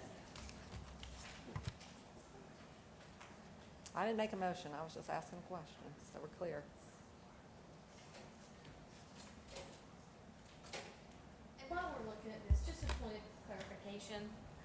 Every time I speak to a member of the community, whether it be a nonprofit or someone else in the community that has a program that can assist children, I always refer them to the Children's Trust and let them know that we have funding available for RFPs when they're out there and for matching and unsolicited funds. So that is my common practice, and if I shouldn't be doing that, please let me know. But I am so proud of the trust that I want everyone to know that it is out here to help the children of this county.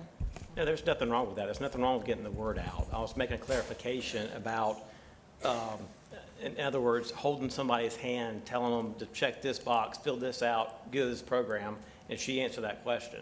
And I think it needed to be answered. Because a lot of stuff gets floated out there, and it need to be clarified. So no, I think if we were not getting the word out, then we'd be pointless being here. So thank you. So, Madam Chair, can I restate my recommendation, and I will Yes. recommend each individually? The program committee recommends the board approve the resolution authorizing, resolution 2022-20, authorizing the executive director to enter in an agreement with Legal Services of North Florida for $617,000.34 to provide the proposed services as presented. Second. Any discussion on that motion for legal services in North Florida?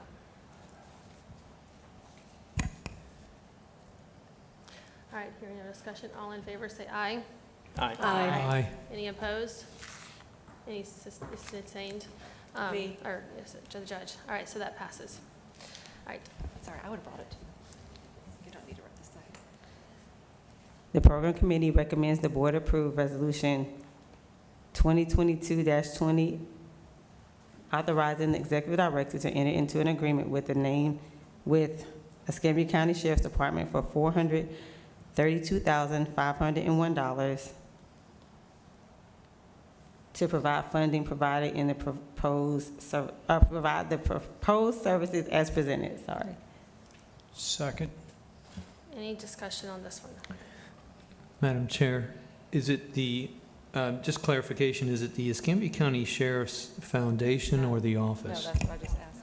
It's the office. It It's is the not the office. foundation. It is the office. Okay, thank you.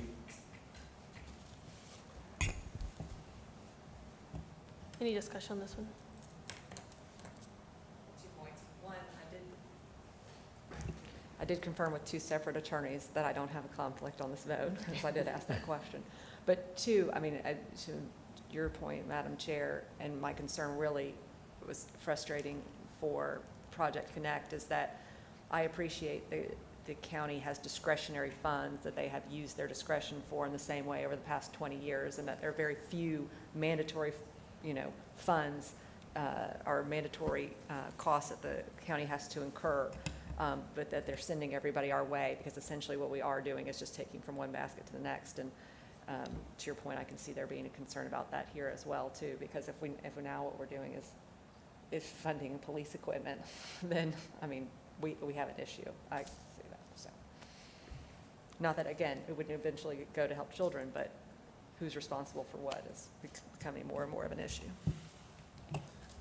And I appreciate that comment, because we had that conversation at the committee meeting, because it seemed to me that much of this was a training module.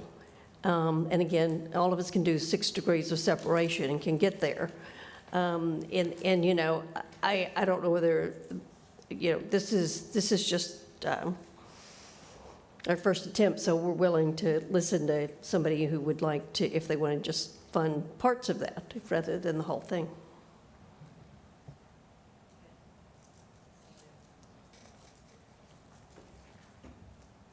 My concern is the county continues to send us proposals or send people to us for funding that they previously funded, and that is not the purpose of the trust.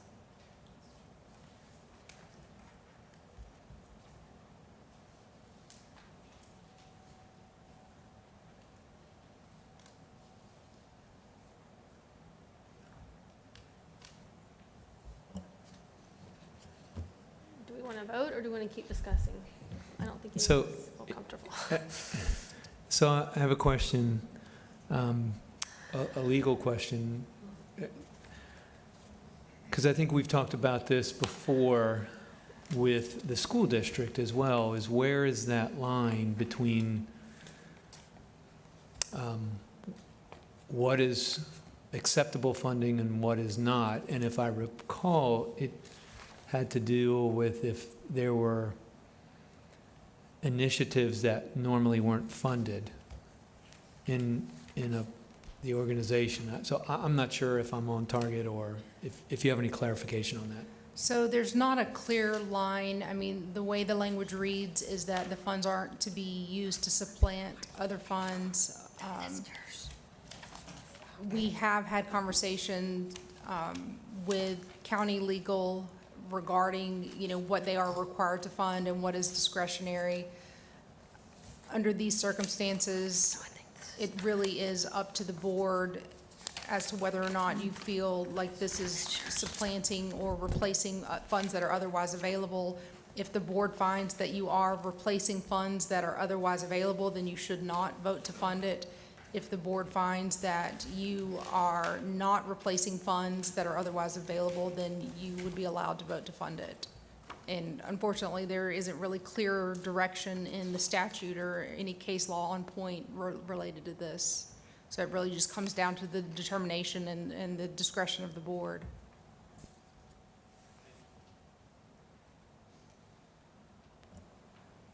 Can I ask a question to the sheriff's office? Who pays for the Blazer Academy? Is that something, Foundation. the foundation? Okay, because that to me seems more as a children's services that the board, that the trust would, not that we're, I mean, I'm just saying that's a program directly that targets directly children directly is what, I was thinking. It is a statewide winning program. We know that in Escambia County, and we want to keep it a statewide winning program for ourselves, and we appreciate it. Thank you so much. Could we ask, in the budget, why would these training things not be paid for in your county budget? Say that, I'm sorry, is there a specific question? It's not funded by county The budget. virtual reality and what's the other piece? The crime center. why would they not be covered in your budget from the county? That's a great county question for, I'm assuming, the county commission. It's not currently in our budget. We have a 3-year budget deal. It's not in this budget or next year's budget. Your budget, is it $77 million or? Yes, it's up there.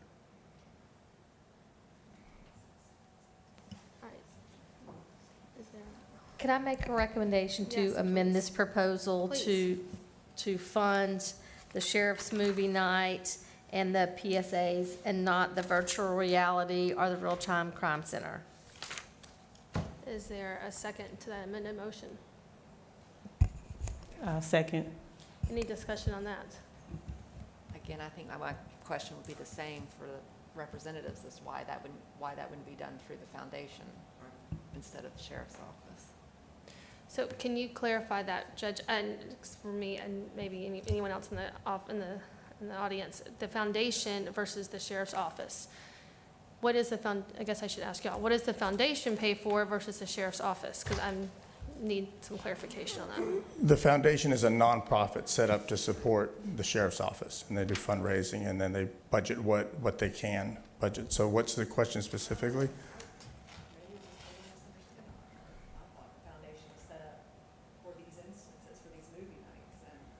Not just for that. It's a nonprofit to support engagement and then employee wellness as well. We have employees that are in need, cancer. We have there's children in the hospital in Gainesville. We'll give them money to help pay for hotel rooms or something like that, offset lost income for injuries. My question was, we keep hearing the difference between the office and the foundation and why one didn't apply, but one applied. And so I just wanted clarification as to the difference of the two of them as to why it was brought up, so. All right, so we have a motion on the table and a second discussion. Dr. Smith? So if I'm correct, if the money goes to the foundation, the sheriff's foundation, it could be utilized for the PSAs and the movie night. It does not go to the foundation at all. Right, but if it did, We wouldn't know because we don't have control of it. I mean, if you got a board member. It's outside of our purview at the sheriff's office. We're not in the business of nonprofit management. We're in the business of keeping people and children and families safe in Escambia County. And that's what we're in the business of doing. Thank you.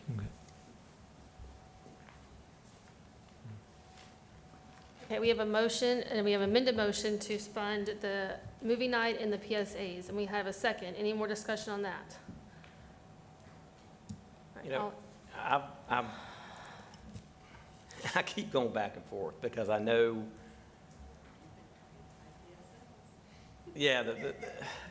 I know what value and what we have in our community and the relationships that have been forged with law enforcement and community. We don't have problems we see in larger cities of hating the police and the police hating the community. I think it's a pretty good relationship, both in the city and the county. I didn't fully understand until what Mr. Leiter just told us about the virtual reality, and I think about school shootings, school safety, and those type things. And if they're not having the dollars to do it, at least in the next 3 years, personally, I wouldn't mind filling that gap. But with the mindset of getting the county to do a little more with their next budget negotiations. But that's where I am. But Well, Mr. Peden, that's kind of where I came down in with the recommendation sitting on that program committee, was the fact that this training in other areas is happening, and it is a positive impact to the communities. And I am distressed that our county would not see that that is a need to continue the public safety of our entire community. But I'm with you, Mr. Peden, that, you know, the sooner we can get this kind of training into to our officers, I think the better our community will be. So, Mr. Floyd, so just clarification, so right now, we do not have access to any of this, this virtual training or the real-time crime center, correct? That is correct. Sheriff Leitner? That is correct. It doesn't exist. The other thing I'm in favor of supporting this is that this is one of the things that has come before us tonight that literally and truly covers from the Bay to the Alabama state line. These officers cover that entire area, provide services to children and families throughout this entire area, would provide the benefit of having this training available to then hopefully have more positive income or outcomes with these children and things, so. Yeah, I don't know that there's many organizations that interact with kids to the extent that we do. Certainly our schools and our teachers, well, they're in school, but then you have this population that aren't in school. And the Sheriff's Department touches all of them. And ideally, you catch them before they end up, you know, in our custody or, you know, in a court system. And that's, I think, a big part of what we're doing. We're playing that long game, this interaction with these kids at the movie nights. We just had one. There's hundreds of people there. Kids out playing football, feeding them popcorn, feeding them hot dogs, hamburgers, having this discussion with them. There's no other scenario where we would be able to have that discussion with them other than these movie nights. I mentioned the virtual reality. You can't get a student actor, an 8-year-old or a 10-year-old or a 12-year-old. You kind of find out where your gaps are. You can do that in virtual reality. You can train in every single one of our schools in Escambia County in a virtual reality setting and never leave the sheriff's office or training center. Madam Chair, to be clear, I am not opposed to funding any of these programs. What I am opposed to is the county continually sending us things that are under their budget purview to us to approve. And Commissioner May is no longer at this meeting to speak to that. So do you want to continue with your recommendation? We have vote on, we haven't. I have a question. Ms. Bush, do you see an issue with the trust funding law enforcement training and surveillance equipment? If in fact something goes wrong, do you see that coming back to us? In a liability type? Yes. I don't know that the trust would be liable if anything were to go awry with the training. I can't imagine a world where. I'm just saying, like if something, you know, again, now There we're would be funding police liability. equipment, so, I mean, I'm just trying not to get us a, that's all. No, I don't see it as a liability question. The only question would be whether or not it's truly a children's service. And so the trust, you know, is to fund children's services. Is this a children's services? If you find that it is, then yes. If you find that it's not, then the trust shouldn't fund it.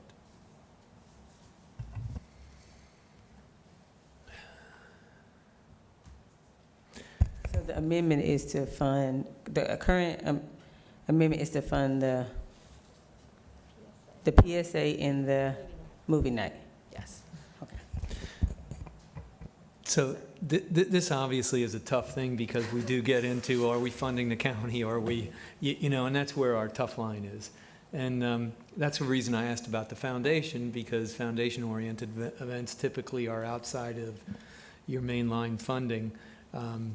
However, with this amendment, I do see the two items, the PSAs and the sheriff's movie night, as, again, I'm going to put this in my frame of foundation-like events. Those aren't necessarily in the mainline funding that one would normally see, I think, in a sheriff's department. Those would have to come from extra funding, some source of extra funding.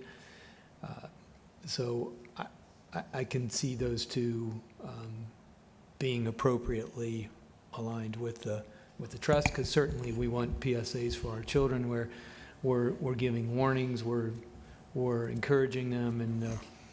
And I think our two representatives have spoken to the sheriff's movie night, and positive relationships. It's like with our school resource officer program, those are powerful relationships for our students to have with law enforcement officers. So I see both of those events, those activities as positive.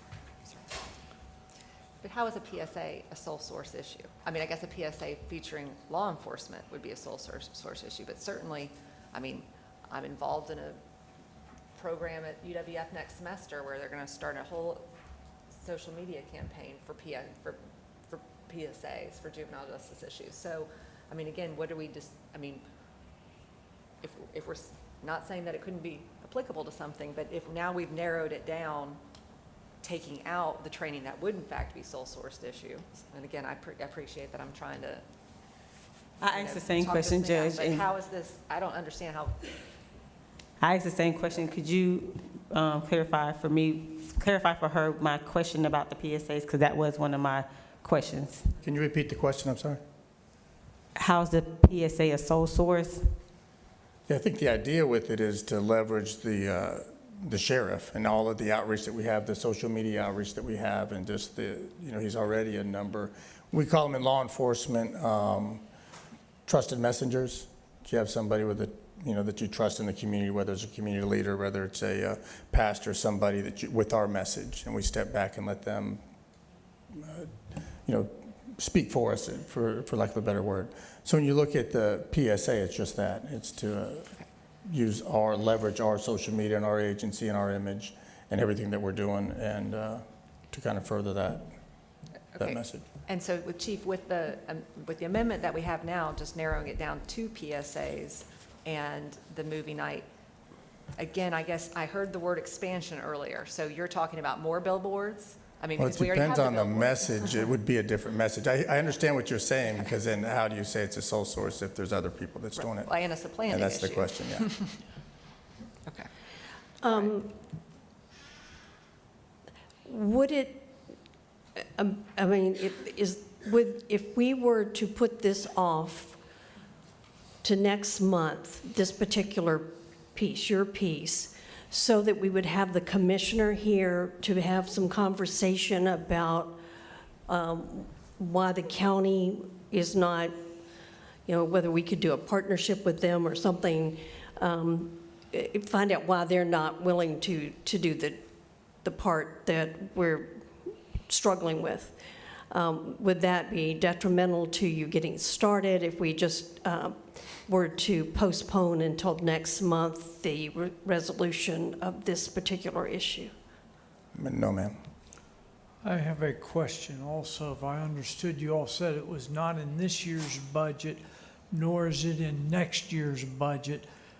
Conceivably, then I guess y'all's funding cycle would come up so that third year from now, there could be discussions with the county and all.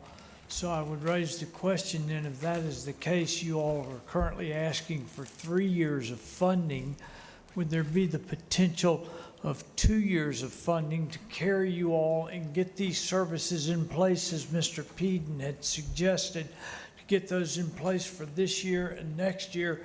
That third year, then it could enter into discussions between the sheriff's department and the county commissioner, so that rather than us funding that third year, potentially it would be funded by the county commissioners. Yes. Tammy. Sorry, I've just been wanting to clarify something that may or may not be helpful. The council is not only allowed to fund direct children's services. I just wanted to clarify, because as you're discussing the other two items, the training and the data center, because we have seen how that data center can be really, really helpful to the data that we're supposed to collect. And if you go back to our statute, when it talks about the things that a council can do, number 4 is collect information and statistical data and to conduct research, which will be helpful to the council and the county in deciding the needs of children in the county. So that's that data center right there. and then to consult and coordinate with other agencies dedicated to the welfare of children to the end that the overlapping of services will be prevented. I don't think there's any overlap. There's all sorts of language in the statute, the enabling statute. So it's not just like direct provision of services. I just want to make that clear. So there was no confusion. That's all. Thank you. So we have a recommendation on the floor for two of the four requests. We had a second. We're discussing. Do you want to vote on that, or do you want to move your recommendation? Do you want to vote on I that? have a question real quick, Madam Chair. Yes, sir. So nobody else was parceled out. Is there a certain reason why we were parceled out and said, hey, you can only do half now and half later on this? But we were the only ones in the room tonight out of 3 million people, and 7 hours later that you're saying, hey, we're going to do half. Is there a certain reason why? Thank you.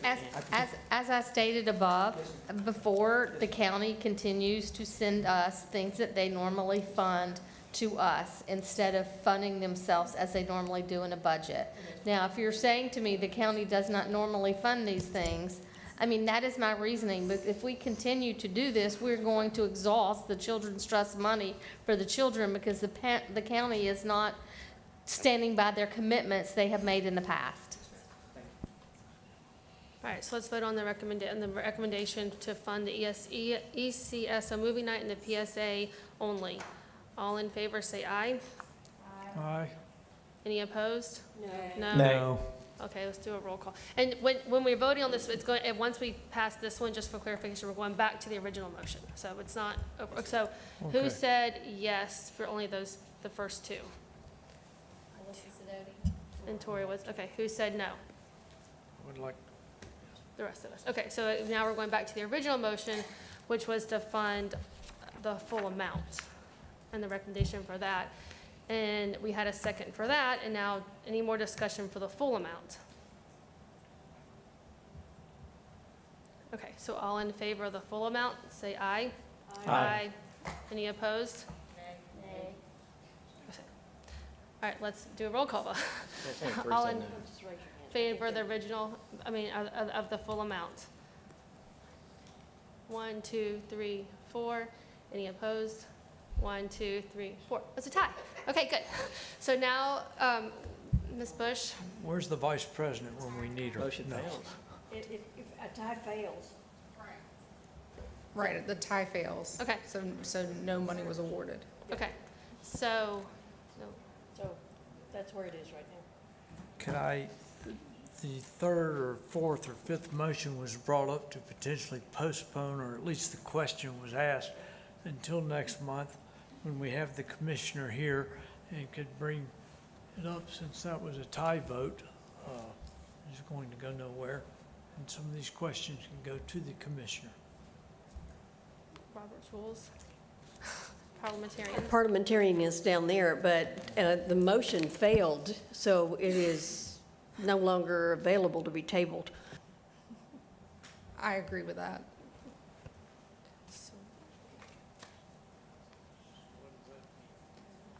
If the question is whether or not you can somehow bring this back to a future board, I think it would be brought as a new item. The item that was on the agenda tonight has been drawn to its conclusion through the failure of the vote. If, however, they want to appear at a future date, that would be within, it would follow the same process. Unless somebody made a motion to reconsider. Or that.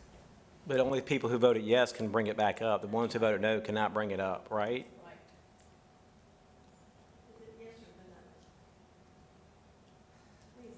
I think the noes lose the ability to bring it back up.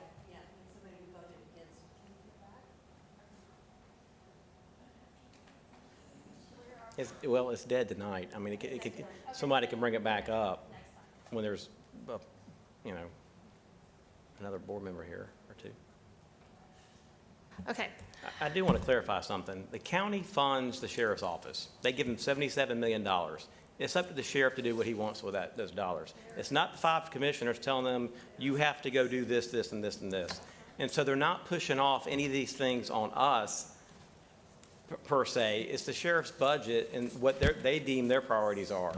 So the other stuff we've talked about, discretionary, it's discretionary whether to fund something or not. And that's the prerogative every year when they go through their budget negotiations or whatever they're doing with the nonprofits in the community. They don't have to fund them every year, and that's why we've seen some of that. I just don't want to demonize the commission for I think, handling things the way they see fit. All right, Ms. Greer.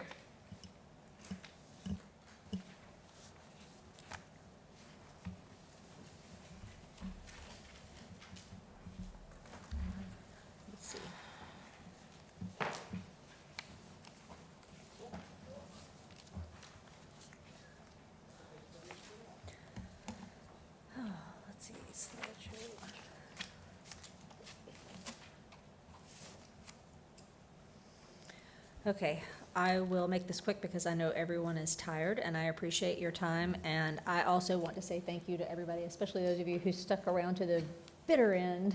Thank you so much. It is not on my presentation, but for those who are interested, we have a new staff member who I will introduce in just a few minutes, but he put together a beautiful map so that you could see all of the different programs that were recommended by the committee for funding. And it shows the geographic spread of those programs and has information about them. There are some on the table for anybody who's interested. They're right there. You are more than welcome to take one of the packets, just so that you can see what we all as staff did with the information.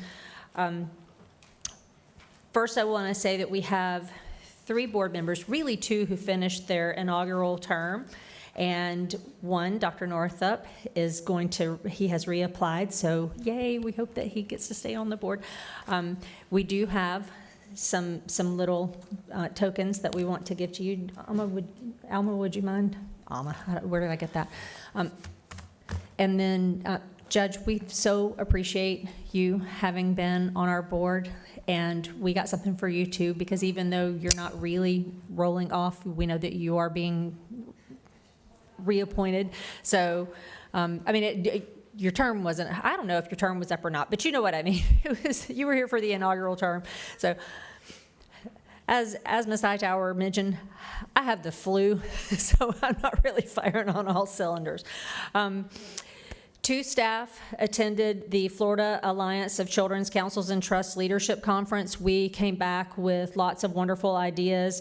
I know Kim had brought some information that we wanted to share with you, and we can do that perhaps in one of our workshops. We can go into some of the practices that we found. It was very informative. It was absolutely worth the time.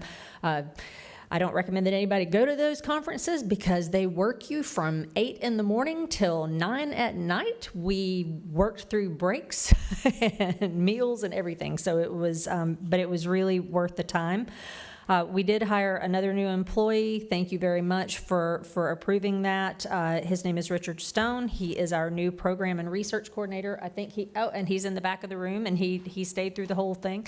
So we are very excited to have him, and he put together this map for us, and he is just phenomenal, and he has worked super hard to get so much of our work in SAMUS done and to get some of those fields set up, so we're moving along with that. And then our audit, as you heard during the financial presentation, our audit is in progress for our first fiscal year. So we're hoping to have that to you. They're supposed to have it in January, but I think that's very optimistic because they're still sending us information or requests for documents. And so they've opened up the portal, everything that they've asked for, we're getting it in there. So things are moving along with the audit. And then just some of the additional things that we have coming up. We are continuing to execute the strategic plan. We don't want to issue these other competitive solicitations until we've had a workshop with the board and fixed, any kinks in the processes. We also want to make sure that we have SAMUS stood up so that we can get everything electronically. But we're looking to do an invitation to bid for early developmental screening and services and a youth mental health RFP in the spring. So those are the things that are on the current strategic plan. We also need to develop an invitation to bid to do our bigger strategic plan for 23 through 26. We're continuing to work on the family resource guide that the board approved. That's coming along nicely. That has been a really heavy lift for Kim in particular. We're working with several agencies to pull in information to make sure that that is really comprehensive and will be a useful tool for our families. We are also going to be convening a planning committee so that we have community input around the Children's Summit that we plan to host. We want to make sure that we are providing information and opportunities for professional development for the folks who work with children in our community, and that we're giving them information that they need and that they want. And so we really need that to be community driven. So we're going to be convening that planning committee. And the Children's Summit, we're hoping will be held in June. That's what we're shooting for. And of course, you'll get the full budget layout for that for your consideration and approval prior to anything being implemented. But we want to have a committee to work on that. And then last but certainly not least, we are implementing the software systems that we have mentioned that you all have approved. We've got the contracts in place, and we are putting SAMUS in place as our case management system. We're putting MIP in place as our accounting system.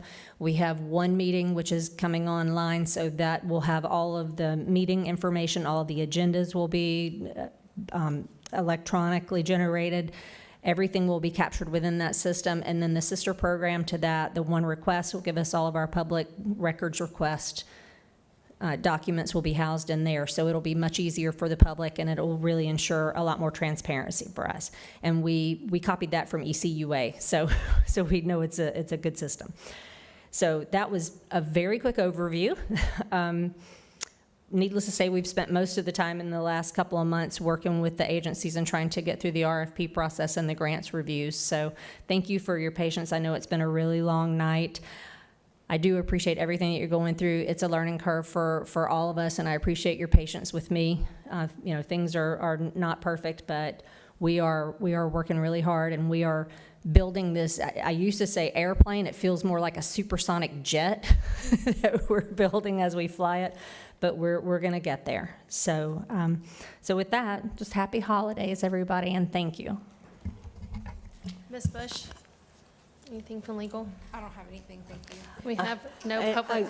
I wanted to clarify that the reconsider motion, I don't even, any of us could make it because there was not a prevailing side.